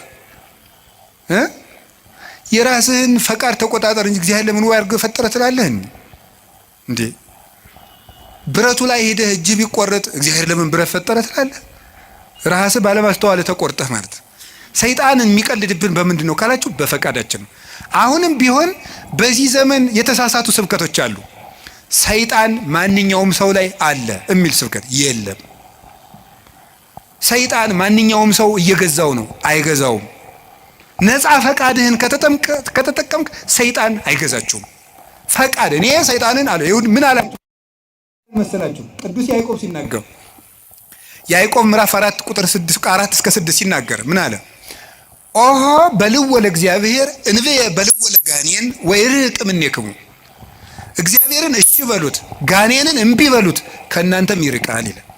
እግዚአብሔርን እሺ በሉት ጋኔንን እምቢ በሉት ከእናንተም ይርቃል። ሰይጣንን እምቢ በማለት ማራቅ ይቻላል። አልፈልግም በማለት በፍላጎታችን ሰይጣንን አለማቅረብ እንችላለን። በፍላጎታችን የእግዚአብሔር መሆን እንችላለን። የእግዚአብሔር መሆንም ፈቃድ ነው። አሁን አንድ ሰው ይላል እንዲሁ እግዚአብሔር እንዲሁ ጥሩ ሰው ቢያደርገኝ ይላል። እንዴ የወራችሁ እንዴ ሰው እኮ እንጨት አይደለም፣ በግድ አይጠረም። ፈቃድ ያለው ፍጡር ነው። አስፈቅዶ ነው የሚያድነህ። እንዲሁ እግዚአብሔር ሌሊቱን ሙሉ እንደው እንዳልተኛ ቢያደርገኝ አያደርግም እያልኳችሁ ነው። አያደርግም። ወደ መርጠህ ነው ማድረግ። ለምን ያስገድዳል እግዚአብሔር? እንደ እግዚአብሔር ለምን ፈቃዱን ያጋጫል? ፈቃድ ሰጥቶ እንደገና ለምን ያስገድዳል? እንዲሁ እግዚአብሔር ዓለሙን ሁሉ ጥሩ ቢያደርገው ምን ችግር አለ? አያስገድድማ። ነፃ ፈቃዱንሳ እንደዚህ አድሮ ከቃሉ ጋር ናችሁ። እግዚአብሔር ከሁላችን ጋር ይሁን። ስለዚህ እግዚአብሔር እንድንፈተን ያደረገን በምንድን ነው? ነፃ ፈቃድ። ክርስቲያን ማለት በየቀኑ እየመረጡ መወሰን ማለት ነው። ክርስቶስ የሚወደውንና ለራስ የሚጠቅመንን ነገር መወሰን ነው። ውሳኔያችሁ ላይ ከተጠነቀቃችሁ ሰይጣንን ድል መንሳት ይቻላል ከእግዚአብሔር ቸርነት ጋር ማለት። እንዲሁ ይህን ስፖርት ጌታ ሆይ እንዲሁ ይህን ስፖርት አላቀኝ ትላላችሁ አትሉም? ትላለህ። እስኪ ስለ ስፖርት አላቀኝ ብሎ የጸለየ እስኪ ትላላችሁ? እንዲሁ ይህን ጂም የሚባል የሚዘጋ አምላክ ብሎ የሚያውቃለ? ለምንድን ነው ደስ ብሏችሁ የምትሰሩት? ስትራፖ እየያዛችሁ ደረቱ ጋር እየያዛችሁ ለምንድን ነው ያን የምትሰሩት? ለውጡን ስለምታስብ ደስ ብሎ ነው የምትሰራው። ጥንካሬ ስላለ ነገ ጠንካራ ሆናለሁ፣ በደንብ ቶሎ አላረጅም እያላችሁ አይደል የምትሰሩት? ጎባጣ አልሆንም ቀጥ ብዬ እሄዳለሁ እያላችሁ ነው የምትሰሩት እኮ ማለት ነው። ስለዚህ እንደሚያጠነክር አውቀህ ነው። ነፍስህም እንደዚያው የራሷ ማጠንከሪያ አላት። ነፍስን የሚያጠነክራት ምንድን ነው ካላችሁኝ፣ መከራ ነው የሚያጠነክራት። ወምንዳቤ አርሃበሊተ ሰፊ ልቡና የሚገኘው ከመፈተን ነው። ተፈትኖ የማያውቅ ሰው አትንኩ ባይ ነው፣ ከሰው ጋር መኖርም አይችልም። ስለዚህ እግዚአብሔር ከመከራ የተነሳ አሰፋልኝ ያለ ቅዱስ ዳዊት ለዚህ ነው። መከራ ትዕግስትን እንዲያደርግ፣ ትዕግስትን ተስፋን እንዲያደርግ እናውቃለን። ተስፋ ደግሞ አያሳፍርም ይላል ቅዱስ ጳውሎስ። መከራ ትዕግስትን ያደርጋል። ትዕግስት እንድናገኝ ብርቱ እንድንሆን። የሰው ልጅ እንደ አትክልት ነው። አረጋዊ መንፈሳዊ እንደሚናገረው አትክልት በፀሐይ ብቻ ማደግ አይችልም፣ ይደርቃል። በዝናብ ብቻ ማደግ አይችልም፣ ሽባ ይሆናል። ስለዚህ ዝናቡ ያበቅልና ያሳድገዋል፣ ፀሐዩ ያበስለውና እንዲያፈራ ያደርጋል። ስለዚህ ሐሩሩን መከራ አድርጉት፣ ዝናቡን ደግሞ የእግዚአብሔርን ቸርነት አድርጉት። ሰው ሁልጊዜ ቸርነቱን ብቻ ቢያደርግለት መከራ ሳይመጣበት ብቻ ቢጠብቀው የሰው ልጅ ልፍስፍስ ይሆናል፣ ሰነፍ ይሆናል። ዝም ብሎ መከራ ብቻ ቢመጣ ደግሞ ተስፋ ይቆርጣል። ስለዚህ እግዚአብሔር ምን ያደርጋል? ሰው አትክልት ነውና አትክልቱን ለማሳደግ ከመከራውም ጥቂት ጥበቃውንም ሳያቋርጥ ሁለቱንም እንዲፈራረቁ ያደርጋል። ክረምትና በጋን አላቋርጥም ብሎ ለኖህ የነገረው ይሄን ነው። ክረምትና በጋ መፈራረቃቸው ክረምት ብቻ በጋ ብቻም አይደለም። ክረምትም በጋም የራሳቸው ጥቅም አላቸው። በጋ መከራ ነው፣ ክረምት ደግሞ ቸርነት ነው። ሁለቱም ደግሞ ተፈራርቀው ይተረጎማሉ ተለውጠው። ስለዚህ እግዚአብሔር እንደዚህ የሚያደርገው ለምንድነው ሳለ እንድንበስል ከመመከራ ለሃይማኖት ጥቅሙ ቅዱስ ጴጥሮስ እንደተናገረ ወርቅ የሚጠነክረው በመከራ ነው፣ ተፈትኖ ነው የሚጠነክረው። እኛም ጠንካራ ክርስቲያኖች እንድንሆን ስለሚፈልግ ክፉ ነገር ወደኛ እንዲመጣ ያደርጋል። ከቃሉ ጋር ናችሁ። እግዚአብሔር ከሁላችን ጋር ይሁን። ገበሬ እንዴት እርሻ እንደሚያስለምዱ ብታውቁ ተመስገን ነው። እኔ ገጠር ስላደኩኝ አባቶች ልጁን ቁጥቋጦ ለማስተማር አጋብ የሚባል እሾህ አለ። እጁን ያስጨብጠዋል። እሾሁን ነው የሚያስጨብጠው እኮ ያዘው ይለዋል። ከዚህ በኋላ ምን ይሆናል? መጨረሻ ላይ በቃ ምንም ነገር እልፍ የማይበሳው ይኖረዋል ማለት ነው። ወታደሮችን እንዴት እንደሚያሰለጥኗቸው ታውቃላችሁ አይደል? የታየኸው መጽሐፍ ቅዱስ ነግሮኝ ነው እንጂ እኔ ወታደር አላየሁም። ክርስትና ከተመሰለባቸው ምክንያቶች አንዱ ምንድነው? ወታደርነት፣ ውትድርና ነው፣ አርበኝነት ነው ያን የወከለው። ስለዚህ ለፍቶ ውሃ ጥሙን ችሎ ሩጦ ተሸክሞ እየሮጠ ተራራ እየወጣ ቁልቁለት እየወረደ በበረዶ እየረጠ በፀሐዩ እየሮጠ ነው የሚለምደው። ለምንድነው ሲባል ጠንካራ ድል የማይነሳ እንዲሆን ነው። እስመ ይኮነ ቀትልነ እምኀበ ሥጋ ወደም፣ ውጊያችን ከስጋና ከደም ጋር አይደለም። አላ ምስለ መኳንንት ርኩሳት እለ ይኮንንዎ፣ ለጽልመት ጨለማውን ከሚገዙት ከአጋንንት ጋር ነው ውጊያችን። ለስጋዊ ውጊያ ስጋዊ ብርታት እንደሚያስፈልገው ለመንፈሳዊ ውጊያ መንፈሳዊ ብርታት ያስፈልገዋል። እግዚአብሔር ለምንድን ነው ፈተና እንዲመጣ የሚያሰርገው ካላችሁኝ፣ ሊያጠነክረን ስለሚፈልግ ነው። ወርቅ በእሳት ተፈትኖ እንደሚጠራ በመከራችሁ የተፈተነ ሃይማኖታችሁ ጌታችን መድኃኒታችን ኢየሱስ ክርስቶስ በመጣ ጊዜ በክብርና በምስጋና እንድትገለጡ ያደርጋችኋል ይላል። እስመ መከራሃ ለሃይማኖትክሙ ትትረከቡ ሀለወክሙ በስብሐት ወበውዳሴ አመ ያስተርኢ እግዚእነ ኢየሱስ ክርስቶስ ከመ ወርቅ ንጹሕ ዘይትበደር ሳመከርዎ በእሳት። በእሳት እንደተፈተነ ወርቅ ንጹሕ፣ በእሳት ተፈትኖ ንጹሕ የሆነ ወርቅ የተፈተነው እምነታችሁ ጌታችን ኢየሱስ ክርስቶስ በመጣ ጊዜ በክብር እንድትገለጡ ያደርጋችኋል ይላል። ስለዚህ ለምንድን ነው እንድንፈተን ያደርጋችኋል? እንድንጠነክር ነው። ከቃሉ ጋር ናችሁ። እግዚአብሔር ከሁላችን ጋር ይሁን። እግዚአብሔር ጠንካራ ያደርገን። መከራ ጥንካሬ፣ ትዕግስት ይሰጣል። ትዕግስት ተስፋ ይሰጣል። ተስፋ ደግሞ አያሳፍርም። ተስፋም ክርስቶስ ነው። ሶስተኛ፣ 5 ናቸው። ከዚያ ጨርሳለሁ። ሶስተኛ፣ ለምንድን ነው ጌታ በሰይጣን እንድንፈተን ወይም ሰይጣን እንዲፈትነን የሚፈቅድለት ለምንድን ነው ስትሉም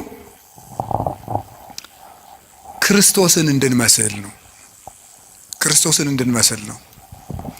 ጌታችን መድኃኒታችን ኢየሱስ ክርስቶስን እንድንመስለው እንፈተናለን።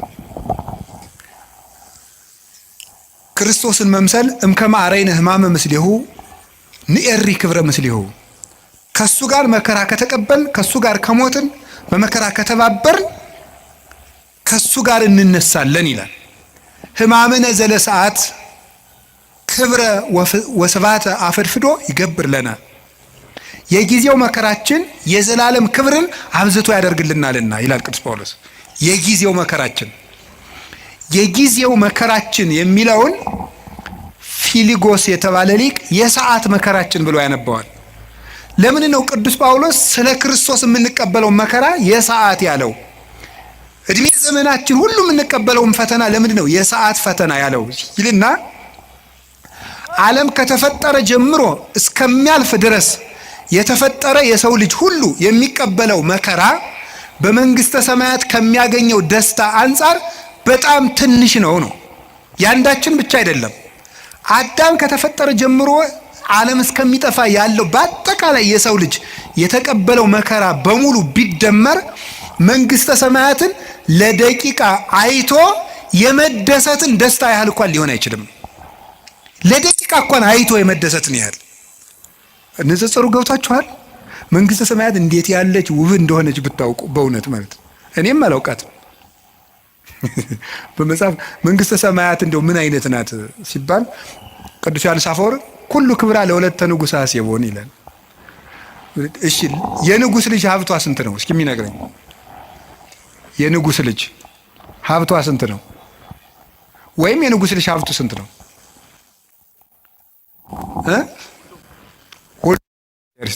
የንጉሥ ልጅ ሀብቱ ስንት ነው? ሁሉ ቤተ መንግስቱ ሁሉ የሱ ነው። አረ እንደዚህ አይባልም፣ ዲሞክራሲ ነው እንዳትሉ ደግሞ። የንጉሱ ሁሉ የነሱ ነው ያልኩኝ ነው። የንጉሥ ልጅ የንጉሱ ሁሉ የነሱ ነው። የንጉሱ ሁሉ በዚያ መስሎ ምን ማለት ነው? መንግስተ ሰማያት ሀብቷ ምን ያህል ነው ብትል የእግዚአብሔር ሀብት ሁሉ ነው ሀብቷ ይላል። ለምሳሌ አሁን እዚህ የማስተማር ጸጋ ያለው አለ፣ የመምከር ጸጋ ያለው አለ፣ የመቀደስ ጸጋ ያለው አለ፣ ብዙ ጸጋ አለ፣ የመጻፍ ጸጋ ያለው አለ፣ ብዙ አሁን ተመልከቱ፣ በምድር ላይ ጸጋ ልዩ ልዩ ነው። ሁሉም ሰው እኩል ጸጋ አይኖረውም። መንግስተ ሰማያት ግን ሁሉም ሀብት ለሁሉም ሰው አለው ነው። መንግስተ ሰማያት የሌለ ነገር የለም። የሌለ ቢኖረን የምንለው ነገርም የለም። አሁን እዚህ ውስጥ ቢኖረን የምንለው በጣም ብዙ ነው። ጤና ያለው ሀብት ያለው ደግሞ እንጃ ምን እንደሚመኝ ብቻ ቢኖረኝ የሚለው ሁሉም አለው። መንግስተ ሰማያት ውስጥ ይሄ ቢኖረኝ ኑሮ ማታስብል ሙሉ ሀገር ናት ነው። ሙሉ ደስታ የሚገኘው መንግስተ ሰማያት ነው። ስለዚህ ብዙ ደስታ ለማግኘት ከክርስቶስ ጋር እንፈተናለን ነው። ከክርስቶስ ጋር እንፈተናለን። ሱታፌ አምላክ ነው። ሱታፌ አምላክ ነው። ክርስቶስን የምንመስለው አንዱ በመከራው ነው። ዓርብን ከመሰል እሁድን መስለን እንውላለን ነው። ዓርብ አብረነው ከተሰቀል እሁድ አብረነው ብርሃን እንለብሳለን። በክርስቶስ የምናምነው ትንሣኤውን ብቻ ሳይሆን ስቅለቱን ጭምር ነው። መቼም ዓርብን ትቶ እሁድን ብቻ የሚያምን ክርስቲያን የለም። ዓርብንም እሁድንም የምናምን ከሆነ እሁድ ትንሣኤውን ደስ የሚለን ከሆነ ስቅለቱንም መውደድ አለብን። እንደዚያ ከሆነ እንደ ዓርብ ውሎው እንሰቀላለን፣ እንደ እሁድ እንነሳለን። ማንም ይሰቅለን? የገዛ ስጋችን ይሰቅለናል፣ ዘመዶቻችን ይሰቅሉናል፣ ዓለም ትሰቅለናለች፣ ጋኔን ይሰቅለናል፣ ጥቅማቸው የተነካባቸው ሰዎች ይሰቅሉናል። ብዙ ስቅላት አለው። ስቅላት ማለት በችንካር መቸከል ላይሆን ይችላል። ከክፉ ሰው ጋር መኖርም መስቀል ነው። እሱም ራሱ መስቀል ነው። ስድብ መቻል ራሱ መስቀል ነው። ለምንድን ነው እንደው የሚጨቀጭቀኝን እገሬን የማያላቅቀኝ ከዚህ ጨቅጫቃ ጋር እንደው እግዚአብሔር ለምን የማያላቅቀኝ? መስቀል ነው። ዓርብን ለምን ትጠላለህ? መስቀል ነው። እንዲሁም ማሪሳቅ ምንድን ነው የሚናገረው? ከባልንጀራው ስድብን የሚናገር ሰው የክርስቶስን መስቀል በዕለተ ዓርብ ተገኝቶ እንደተሸከመ ይቆጠርለታል ነው። ስድብ የሚታገሰው ባልንጀራው ሲሰድበው ዝም ብሎ የሚሄድ ሰው እንግዲህ ክርስቶስ ክንድ ሙሉ ችንካር ከታገሰ የወንድምህን የሚጠሉትን አይሁድ ችንካር ከታገሰ የወዳጅህን ስድብ እንዴት አትታገስም ነው። እንዲያውም ቅዱስ ዮሐንስ አፈወርቅ የሚለው ወዳጆች ጠላቶቻችሁን ውደዱ ብሎ ቢያዘን ወዳጆቻችንን ጠልተን እንዲያው ምን ይበጀን ይሆን ይላል። ጠላቶቻችሁን ውደዱ ብሎ አዘዞን፣ ወዳጆቻችንን ጠልተንማ ምን እንመልስለታለን ይላል። እስቲ እግዚአብሔር ያሳያችሁ። የሚረግሟችሁን መርቁ ብሎ ሰው ሚስቱን መውደድ ካቃተው፣ ባሏን መውደድ ካቃታት፣ እማያምኑትን ውደዱ ተብሎን ክርስቲያን መውደድ ካቃተን እንዴት ብለን ነው አሁን ለክርስቶስ የምንመልስለት? ስለዚህ መስቀል መውደድ ማለት ተከብረን፣ ሰው አይንካን፣ ማንም አይናገረን፣ ተደምጠን እንኑር፣ አንቆንጠጥ። እንዴ አንድ ባይታው ያሉ ነው የተባለው አባ ቤት እንደው ጸልዩልኝ። ምን ብዬ ልጸልይልህ? እንደው ቢናገሯት መሬት የሆነች እሺ፣ ምንም በቃ እንደው ጥበበኛ የሆነች እሺ፣ ሰርታ የማትታክት እሺ፣ ያዘዟትን የምትሰራ እሺ፣ አንድ ነገር የማትቀየም እሺ፣ ንግግሯ ለስላሳ እሺ፣ መልኳ የቀረሽ የማትባል ሚስት ስጠኝ ብለው ይጸልዩልኝ። እንዴ እንደዚህ ያሉ ሰዎች ቢኖሩ እኛ ስንመነኩስ ነበር አሉት አሉ።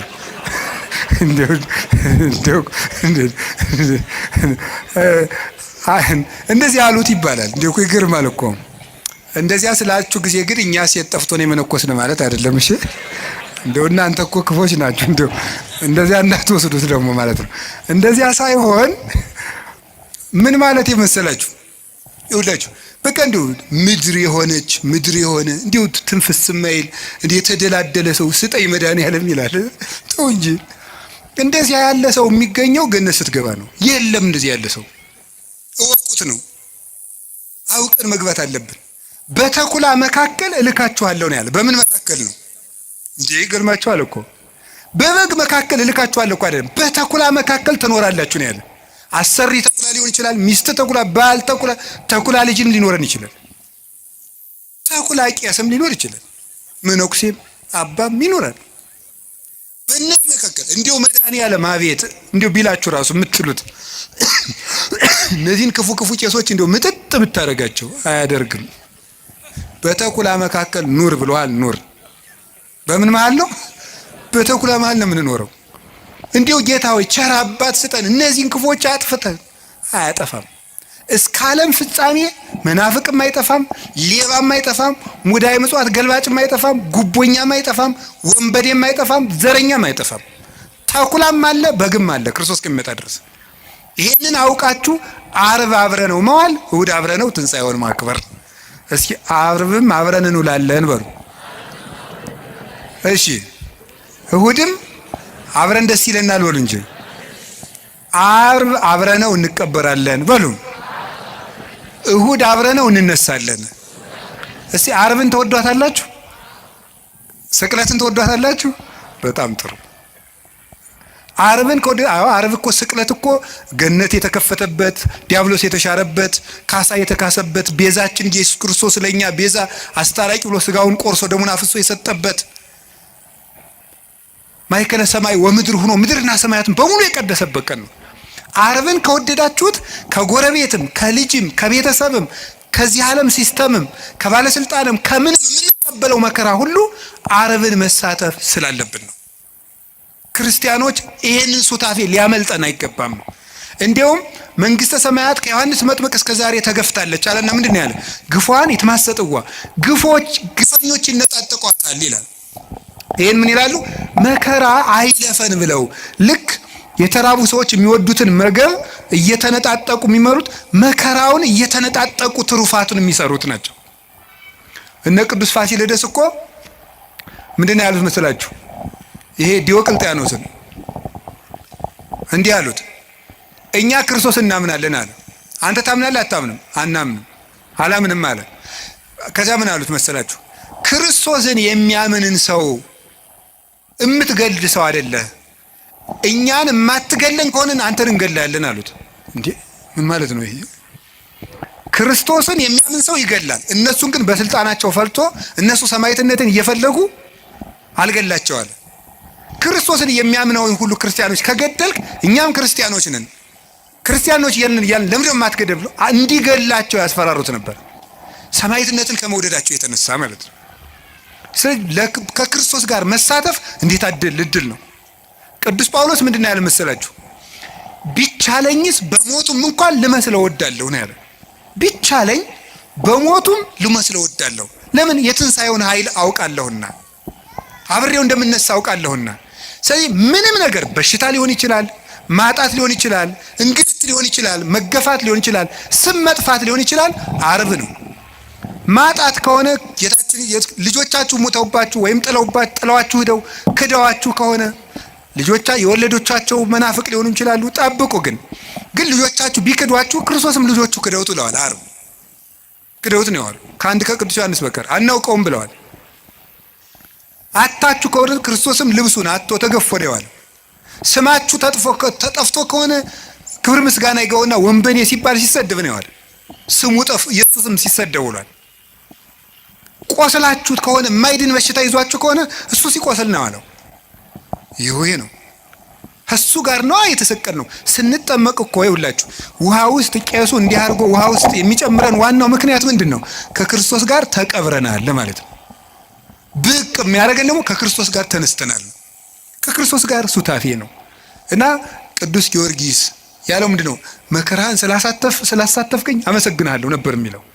አንድ መከራ ተቀብሎ ሲጨርስ፣ ቅድስት አርሴማ በእሳት ውስጥ ስተወርውራ ስትጨርስ፣ አንበሳ ተወርውራ ገርፈዋት ደብድበዋ ሲጨርሱ ጌታዬ ኢየሱስ ክርስቶስ መከራህን ስላሳተፍከኝ አመሰግናለሁ። አቡነ ተክለ ሃይማኖት የምታርፍበት ጊዜ ደርሷል ሲላቸው ጌታ መጥቶ ጌታዬ ኢየሱስ ክርስቶስ የምትወደኝ ከሆነ የዕለተ ዓርብ ውሎህን እንደ ቅዱስ ጊዮርጊስ አሳትፈኝ ነው ያሉት። ይህንን ተሳትፍ ሱታፌ ይፈልጉታል። ከክርስቶስ ጋር የሞተ ዘሐመ ምስለ ክርስቶስ ይነግስ ምስለ ክርስቶስ፣ ከክርስቶስ ጋር የታመመ ከክርስቶስ ጋር ይነግሳል ይላል ርቱዕ ሃይማኖት። ይህንን ለማድረግ ነው ጌታ መከራ እንድንቀበል ያደርገን። መከራውን አሳትፎ ትዕግስቱን አድሎ ትንሣኤውንም ያድለን መድኃኔዓለም። አራተኛ ነው ሶስተኛ ነው? አራተኛ ዲያብሎስ አቅም እንደሌለው ለማሳየት ነው እንዲፈትነን የሚፈቅድለት። ምንድን ነው ያልኳችሁ?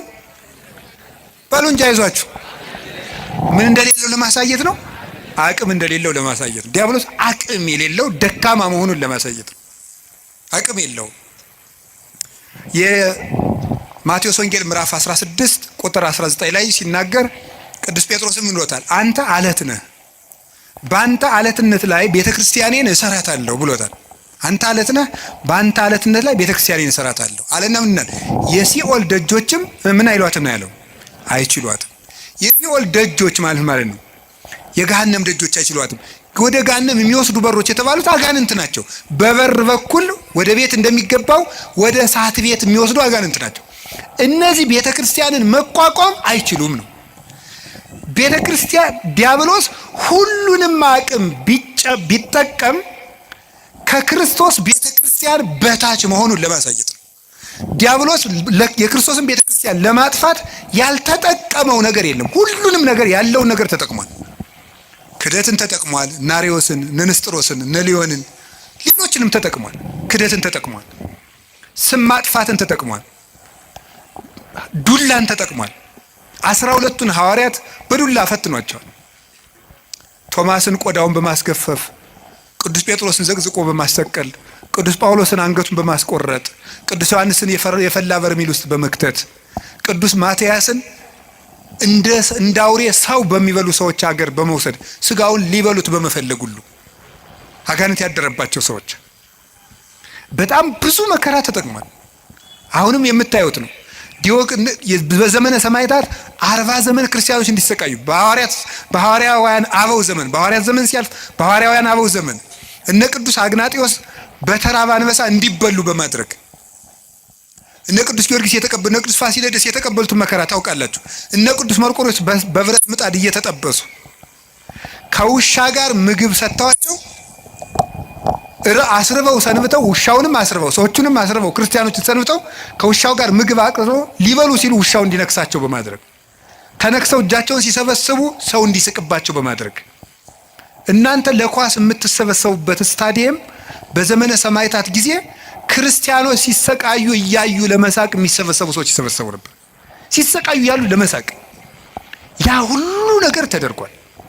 በክርስቲያኖች ላይ ያልተደረገ ገደል ውስጥ ወርውረዋቸዋል። ከአንገታቸው ድንጋይ እያሰሩ ባህር ውስጥ ጥለዋቸዋል። በመጋዝ እኩል ቀኝ እጅና ቀኝ እግር ግራጅና እግር አንድ ላይ እንዲሰነጠቁ ተደርገዋል። መሬት ላይ ተጋድመው ቀስ ቀስ እየተደረጉ በመጥረቢያ ተቆርጠዋል።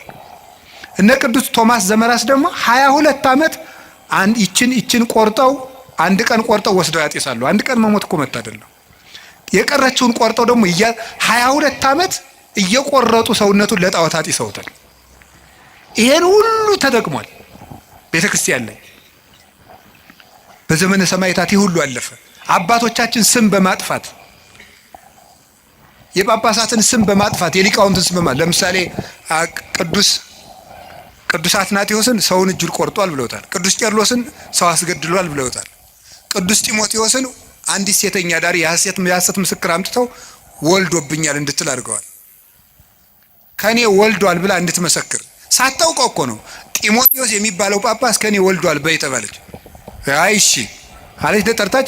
አንደኛው ሊቀ ጳጳስ መጣና እኔ ጢሞቴዎስ ነኝ ብሎ ስለማታውቀው እኔ ጢሞቴዎስ ነኝ ካንቺ ወለድኩ አዎ አለች። ሌላውን ሰው ነው ሌላውን ጳጳስ እንዴ ስም በማጥፋት ሁሉንም ነገር አድርገዋል።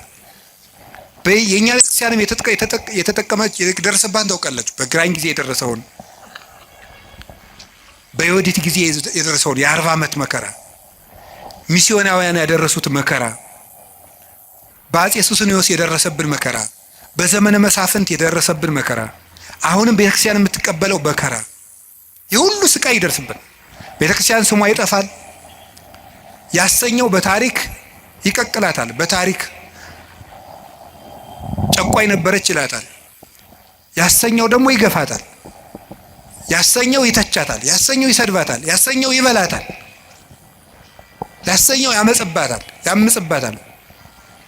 ያሰኘው ይዋሽባታል። የፈለገውን ያደርጋል። እግዚአብሔር ይመስገን ቤተክርስቲያን እስከዛሬ ያለች። ምክንያቱም ዲያብሎስ ከእግዚአብሔር መንግስት በታች መሆኑን ለማሳየት የእግዚአብሔር መንግስት ደግሞ ማን ናት? ቤተክርስቲያን ናት። ቤተክርስቲያን የእግዚአብሔር መንግስት ናት። የዲያብሎስ ሁሉም አቅም የእግዚአብሔርን መንግስት መቃወም እንደማይችል ለማሳየት ነው። አሁን ዲያብሎስ ሁሉንም ይጠቀማል። ኃጢአትን ይጠቀማል፣ ፖለቲካን ይጠቀማል፣ ዘረኝነትን ይጠቀማል፣ ጭፈራውን ይጠቀማል፣ ሁሉን ነገር ይጠቀማል የእግዚአብሔር መንግስት ለመውጋት። የእግዚአብሔር መንግስት ግን ከዲያብሎስ ከሁሉም ውጊያ በላይ ነው። ሰውን ብትዋጋ ወይ ታሸንፈዋለህ ወይ ያሸንፋል።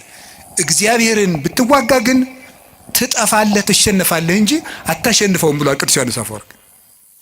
እግዚአብሔር ይህን ለማስተማር ዲያብሎስ ከሰው አቅም በታች መሆኑን ለማሳየት እንዲፈትነን ይፈቅድለታል። አንድ ነገር ግን ልንገራችሁ፣ ዲያብሎስ ቤተ ክርስቲያንን አያጠፋትም ማለት እኛ እንጠፋም ማለት እንዳይመስላችሁ። ቤተ ክርስቲያን ማለት ቅድስት የክርስቶስ አካል ናት። አሁን ለምሳሌ የኢትዮጵያ ኦርቶዶክስ ተዋሕዶ ቤተክርስቲያን ሁሉም ምዕመናን በሙሉ ቢያልቁ ቤተክርስቲያን ጠፋች አይባልም። ቤተክርስቲያን የምትባለው የህንድም፣ የሶሪያም፣ የአርመንም፣ ይችም የግብፅም ነው። እነዚህ ሁሉ ቢያልቁ የማትታየው ቤተክርስቲያን አለች። ሩጫቸውን የጨረሱት ያቺ ቤተክርስቲያን አለች። ቤተክርስቲያን አጠፋም ማለት ይሄንን የሚያመለክት ነው። እና ቤተክርስቲያን አጠፋ የሚባለው በዲያብሎስ ሐሳብ ሳይሸነፉ የእግዚአብሔርን ሐሳብ አገልግለው የሚሞቱ ወዳጆቹን ሲመለከት የሚናገር ነው። ለኛ ሲሆን ደግሞ እናንተም ከፈቀዳችሁ ነፃ ፈቃዳችሁን ከተጠቀማችሁ ዲያብሎስ ከናንተ በታች ነው ለማለት ነው። ከማን በታች ነው? በሉ ንገሩኝ እንጂ ከማን በታች? ከዲያብሎስ በታች ነው። ከዲያብሎስ በታች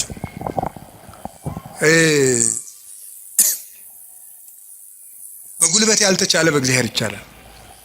ዲያብሎስ አሁን ዛሬ በጣም እኔ የገረመኝ በዚህ ዘመን የሚመጡ ሰዎች አንዳንዶቹ ምን ያደርጋሉ መሰላችሁ? ሁልጊዜ በቃ ሰይጣንን እንደማንችለው ያወሩናል። ሰይጣንን በቃ አንችለውም፣ በሆነ ታምራት ካልሆነ ሰይጣን እንዳይችል። ሰይጣን ከማንም ክርስቲያን በታች ነው። በሉ በሞት ይበሉላችሁ። ሰይጣን በሉ ከማንም ክርስቲያን በታች ምንድን ነው? በቃ እናንተ ሁላችሁም ክርስቲያኖች በሙሉ ምዕመናን በሙሉ ዲያብሎስን የማሸነፍ ስልጣን አለን። ፊልጵስዩስ ምዕራፍ 4 ቁጥር 6 ላይ ኩሎ እክል በዘውእቱ አክህለኒ ክርስቶስ፣ ኃይልን በሚሰጠኝ በክርስቶስ ሁሉን እችላለሁ። እስኪ በሉ ኃይልን በሚሰጠኝ በሉ በክርስቶስ በማን? በክርስቶስ ሁሉን እችላለሁ። ሁሉ ካለ ዘያምን ለሚያምን ሁሉ ይቻላል፣ የሚሳናችሁ ምንም የለም ብሎናል እኮ ክርስቶስ። የሚሳናችሁ ምንም የለም። ማንኛውም ክርስቲያን አማትቦ ጸልዮ ዲያብሎስን ማሸነፍ ይችላል። ግን አንድ ነገር ልንገራችሁ፣ በጸሎት የብዛት ዲያብሎስን አሸንፈዋለሁ ማለት ቀልድ ነው እንዴ? ምን ማለት ነው?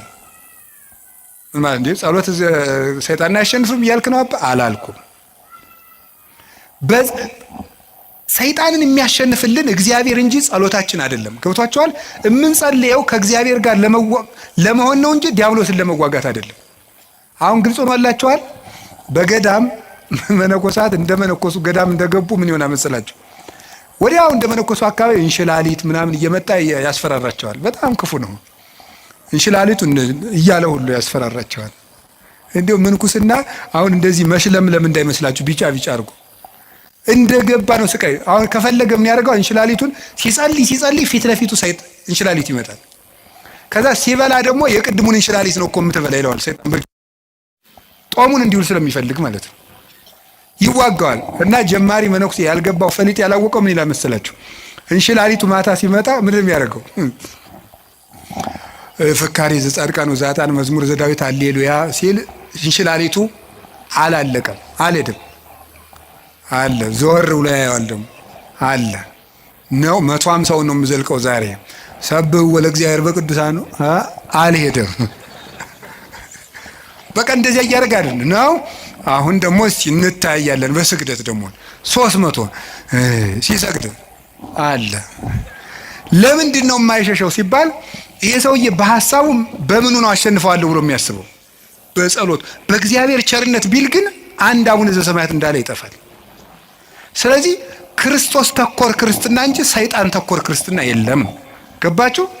ክርስቶስን ለማግኘት ጸልዩ እንጂ ሰይጣንን ለማሸነፍ እያላችሁ አትጸልዩ።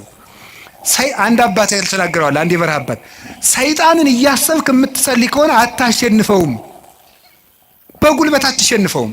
እንዲያውም ምን ብሎ ይናገር 20ኛው ክፍለ ዘመን ላይ የጻፈ አባት ነው እና ምን ብሎ ይናገር መስላችሁ? አንተ ጥይት ብትተኩስ እሱ ኒውክሊየር ይተኩሳል ይላል። ከ50 ዓመት በፊት የተጻፈ መጽሐፍ ነው። ሰይጣንን ለማሸነፍ አንተ ጥይት ተኩስ እሱ ኒውክሊየር ይተኩሳል። ለምን? የ7000 ዓመት የውጊያ ልምድ ያለው ጀግና ነው እሱ። አይሆንልህም። ሰይጣንን በጉልበት አሸንፉ። በቀን 400 ሰግዳለሁ ሰይጣንን እቀጠቅጠዋለሁ ይላል አንዳንዱ። ወረጣው 4 ሚሊዮን አድርገው አትቀጠቅጠው። ስግደት ቀንሱ አላልኩም፣ ስንፍናም አላስተማርኩም። በደንብ እንድትሰሙኝ ስለምፈልግ ግን በስግደታችን ብዛት በጸሎታችን ብዛት እናሸንፋለን ማለት ትዕቢት ነው። የሚያሸንፈው ማን ነው ንገሩን? እግዚአብሔር ነው የሚያሸንፈው። እኔ ምክሉ ቅዱስ እንጦንስን እኮ መጡ። ቅዱስ እንጦንስ ከባቱ ከሚጸልዩበት ማል ምን መስሉ አጋንንት በሙሉ የሰውዬ እንግዲህ ብለው ማስወጣት ሳቃታቸው ቢሉ አንድ ቀን እስቲ አውሬውን እንሆንበትና እንደራጅና አሉ። ተደራጅተው ምን ወጡ? አንተ እባቡን፣ አንተ ደግሞ አይጥውን፣ አንተ ደግሞ እንዲስቅ ይሆነ አንድ እንደው ይገርማል እኮ አባ ፓምቦ የሚባለው ሰይጣን ራሱ ለመፈተን አባ ፓምቦ የሚባለውን አባት ለመፈተን ሰይጣን ምናል በጣም ብዙ ሺህ አጋንንት አልስቅም ብሎ አርምሞ ያዘ አባት ነው። በጣም ብዙ ሺህ አጋንንት አንድ ብርሌ ማንሳት አቅቷቸው ያሳዩታል፣ እንዲስቅ ማለት ነው። እሱ ግን መሳቁን ትቶም እንዳለ ታውቃላችሁ። ይሄ የሚያሳየው አቅመ ቢስነታችሁን ነው አላቸው። እንኳን ሊስቅ ማለት ነው። ሰይጣን በማሳቅም በምን ስልቱ ብዙ ነው። ወደ እንጦንስ ሲመጡ ዘንዶ ሆኖ ይመጣል፣ እንደ እባብ የሚያፏጫል። አስባችሁታል ምዕመናን? ዘንዶ ቢመጣባችሁ ዘንዶ ብዙ ሲሆን ከዛ ደግሞ እባብ ቢመጣ ከዛ ደግሞ ጊንጥ ቢመጣ እንደገና ነብር ቢመጣ እንደገና አንበሳ ቢመጣ እንደገና ጅብ ቢመጣ አይጥም ቢመጣ ኧረ እኔ ራሱ አይጥ ራሱ አሁን ሌሊት አሁን አይጥ መጣ ደህና ናችሁ ብትል አታስፈራም? ያ ሁሉ እንደ ሰው እየተነጋገረ እያፏጨ መጣ። እንዴ እኮ ይገርማል እኮ። ምንድን ነው ያላቸው? ይሄ የሚያሳየው አቅም እንደሌላችሁ ነው አለሱ። አቅም ቢኖራችሁ ኑሮ ለኔ እኮ አንዱ ጅብ ይበቃኛል አላቸው። አቅም ስለሌላችሁ ግን ብዙ ናችሁ መጣችሁ። ይሄ አቅም የላችሁም፣ ግን እኔ አቅም የለኝም ክርስቶስ ይዋጋችሁ እንጂ ሲላቸው ሁሉም ብትን ብለው ጠፉ። ክርስቶስ ይዋጋችሁ፣ እኔ አቅም የሌለኝ ሰው ነኝ በማለቱ ማለት ነው። ስለዚህ እግዚአብሔር ይርዳን ነው እንጂ ተመስገን። እኔ እንደው አንዳንድ ደጋግ ምዕመናን ራሱ ሳገኛቸው ተመስገን ይሄው 5 ዓመቴ ነው መቁጠሪያ ቆጥራለሁ፣ አብይ ጾም ጾማለሁ፣ ሰይጣንን እየቀጠቀጥኩት ነው። እሱ ነው እየቀጠቀጠ ያለ ጌታዬ። እንደዚህ ማለት በራሱ መቀጥቀጥ እኮ ነው። እውነቴን እኮ ነው። ሰይጣንን ተመስገን ነው እየቀጠቀጥኩት ነው አይባልም። ሰይጣንን የሚቀጠቅጠው ማን ነው? ምን አለ? እግዚአብሔር አምላከ ሰላም ይቀጥቅጦ ለሰላም ታይተ እገሪክሙ። የሰላም አምላክ እግዚአብሔር ሰይጣንን ከእግራችሁ በታች ይቀጥቅጠው ብሏል። ሮሜ 16:16 ላይ ዲያብሎስን በጉልበታችን አናሸንፈውም፣ በእግዚአብሔር ቸርነት ግን እናሸንፈዋለን። ስለዚህ ዲያብሎስ ከኛ አቅም በታች ነው፣ በእግዚአብሔር ቸርነት እችላለሁ በሉ። እንትን ካልሄድኩ ሰይጣን አይወጣም፣ እንትን ካልሄድኩ እንትን ሰይጣን አይወጣም እያላችሁ እንደዚህ አትበሉ። ዲያብሎስን ዓለምን የሚያሸንፈው እምነታችንና ከክርስቶስ ጋር መኖራችን ነው። ጌታችን ኢየሱስ ክርስቶስ እውነተኛ ብርሃን ነው፣ ዲያብሎስ ደግሞ ጨለማ ነው። ብርሃን ደግሞ ጨለማ ባለበት አይኖርም። ወደ ብርሃን ፊታችንን እንዙር። ዲያብሎስ በእኛ ላይ አቅም የለውም እና እጃችሁን አትስጡ። ማንም ሊጫወትባችሁ አይገባም። ይሄ ጠንቋዩ ሁላ እየመጣ እየሮጠ በእውነቱ ሰይጣን ማን ትባላለህ? ሰይፉ ጨንገር የት ነው ያስካት? ትምህርት ቤት ምንድን ነው እንዲህ ያለ ነገር? ነውር አይደለም እንዴ? ማን ነው የደገመባት? ያክስቷ ልጅ እንዴ! ይሄ ነውር አይደለም? እግዚአብሔር እስቲ ጠብ የሚዘራ ታምር ያደርጋል? እስቲ ንገሩኝ በሞቴ ሌላውን ንገሩኝና እግዚአብሔር ሰው እንዲጣላ ይፈልጋል? አሁን አጋንንት በሚለፈልፉበት ስንት ሰው ተጣልቷል፣ በሞት እየተፈላለገ ነው ያለ። እገሌ ደግሞብኝ ነው ሀብት ያሳካልኛል፣ እገሌ ደግሞብኝ ነው ትምህርት ሳይሳካ ይቀር እየተባለ። እግዚአብሔር እኮ የፍቅር አምላክ ነው። አጋንንትን ሲያወጣ ዝም ብሎ ያወጣቸዋል። የእግዚአብሔር ታምር ሌላ ችግር ፈጥሮ አይሄድም። ትክክል አይደለም። ስለዚህ የእግዚአብሔር ቤተሰቦች አጋንንትን የምንዋጋው ከእግዚአብሔር ጋር በመሆን ነው። ከማን ጋር ነው? ከእግዚአብሔር ጋር ምን ሆነው ምንድን ነው? የማቴዎስ ወንጌል ምዕራፍ 28 ቁጥር 19 ላይ አነ ይሄሉ ምስሌክሙ እስከ ልቀጣ ዓለም፣ እኔ እስከ ዓለም ፍጻሜ ከእናንተ ጋር ነኝ ብሏል። ለማን ያላቸው? ለሐዋርያት በሉ። ለማን? እኔ እስከ ዓለም ፍጻሜ ከማን ጋር ነኝ? ሐዋርያት ዛሬ አሉ፣ በስጋ አሉ፣ በእናንተ ቤተ ክርስቲያን እኖራለሁ እያላቸው ነው። ስለዚህ ከእግዚአብሔር ጋር ለመኖር ቤተ ክርስቲያን ውስጥ አትጥፉ። እንዲያው ንገራችሁ እንዲያው ሰይጣን የሚያስለቅቅ ጸበል የትኛው ነው? የዮሐንስ መጥምቅ ይሻላል። አቡነ ተክለ ሃይማኖት ጥሩ ናቸው አሉ። የሚካኤል ነው ጥሩ። የትኛውም ቤተ ክርስቲያን ውስጥ አጋንንት ይሸነፋል። እስኪ በሉ የትኛውም በሉ።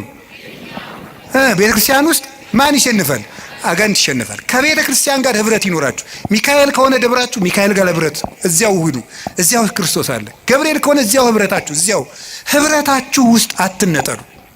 የክርስቶስ ህዋስ መሆናችንን ጠብቁ። ክርስቲያን የክርስቶስ ህዋስ ነው። ህዋሱ የሚበሰብሰው ከአካሉ ተቆርጦ ሲጣል ነው። ካልተቆረጥን እኛን የሚነካን የለም። ህዋሱ ቤተ ክርስቲያን አካሉ ናት። ክርስቶስ ራስ ነው። እኛ ደግሞ ይህች ጣት ናት።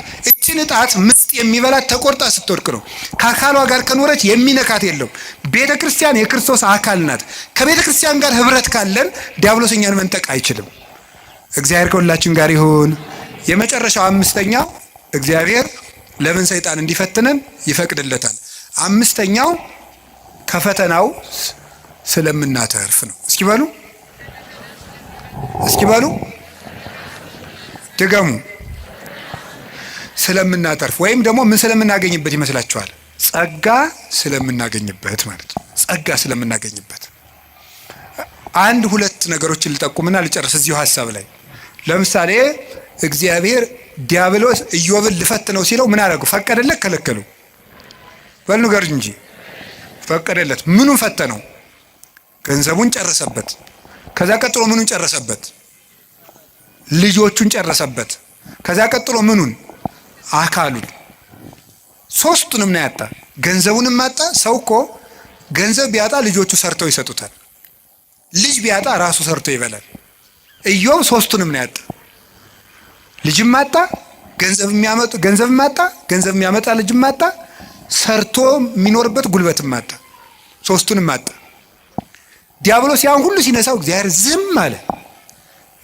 መጨረሻ ላይ ግን ከ7 ዓመት ፈተና በኋላ እግዚአብሔር እጥፍ ልጅ፣ እጥፍ ከብት፣ እድሜም ጨምሮ ሰጠው ይላል። ማሪሳቅ ምን ይላል? እስመ እግዚአብሔር ሎቱ ስብሐት በእንተ ብዝኃ ጸጋሁ ያበዋ ለነፍስ ውስተ ኩሉ ጻዕረ ምንዳቤ። እግዚአብሔር ክብር ምስጋና ይግባውና ለነፍስ ስለሚሰጣት ብዙ ጸጋ ሲባል ሰውነትን ወደ ብዙ መከራ እንዲገባ ያደርጋል ይላል። እንድናተርፍበት ነው። ጸጋ እንድናተርፍ ነው። የመጀመሪያው ነፍሳችን እናተርፋታለን፣ ስጋችን እናተርፋለን። ምናልባት ከፈተና እንግዲህ እግዚአብሔር መሸለመኝ እንዳትሉ፣ ሽልማቱ ወይ ጊዜ ያለው ካልተሸለማችሁበት ደግሞ በነፍስ ሸልሟችኋል ማለት ነው። ይህን ነው መረዳት የሚገባው። ቅዱስ ጳውሎስ ታሞ ነበረ። ታሞ እግዚአብሔር አድነኝ አስተብቋይ ክወለ ጊዜ የስልሰ ጌታዬን 3 ጊዜ ፈውሰኝ አልኩት አለ። ከፍተኛ ራስ ምታትና ውጋት ነበረበት። ሌት እንኳን እየሰፋ ቀን ሙሉ የሚያስተምረው ቅዱስ ጳውሎስ ምንድነው ያለው መሰላችሁ? ጌታዬ ፈውሰኝ አለው። ምንድነው ያለው? ፈውሰኝ ሲለው ጌታ ምንድነው ያለው? ያክለከ ጸጋዬ ይበቃሃል አለው። ምን ይበቃል ነው ያለው? ጸጋዬ ይበቃል። የሰጠው ጸጋ ብዙ ነው አለው። ይሄንን ወስዶ ቅዱስ ባስልዮስ ዘቂሳርያ ምን አለ? ድዊው ጳውሎስ ድውያንን ይፈውሳል ይላል። ምኑ ጳውሎስ? ድዊው ጳውሎስ ህመም አለው። ግን የቅዱስ ጳውሎስ ራሱን ማዳን ሳይችል ይታመማል። ግን የጨርቁ ጫፍ ተቆርጦ ሲሄድ ሞት ይፈራዋል። የቅዱስ ጳውሎስን ልብሱን እኮ ሞት ይፈራዋል። ከጨርቁ ጫፍ ተቆርጦ ሄዶ ከሞተ ሰው ላይ ሲጣል ሙት ይቀሰቀስ ነበረ። ሞትን የሚሽር ስልጣን ያገኘው ታሞ ነው። መታመም ጸጋ ያሰጣል። ስለዚህ እግዚአብሔር ለምንድን ነው ሁሉ መከራ የሚያደርገው ሲባል እንድናተርፍበት ነው። እንድናተርፍ ስለሚፈልግ እግዚአብሔር ሰይጣን ሲፈትን ዝም ይለዋል። ባኮቴት በምስጋና በትዕግስት ከተቀበልነው ሁሉም ነገር ለትርፍ ነው። መንግስተ ሰማያትን እናተርፍበታለን። ደስታን እናተርፍበታለን። ኦርቶዶክሳዊነት ማለት መከራ ውስጥ ገብቶ ደስታን ማግኘት ነው። ክርስቲያን ሆናችሁ ደስታን ማንም እንዳይነጥቃችሁ የምትፈልጉ ከሆነ ሁልጊዜ ስታዝኑ ነው የምትኖሩት። ክርስቲያንነት ማለት ዓለም የማይደሰትበትን ነገር መርጦ የማይነጥፍ ደስታ ውስጥ መግባት ነው።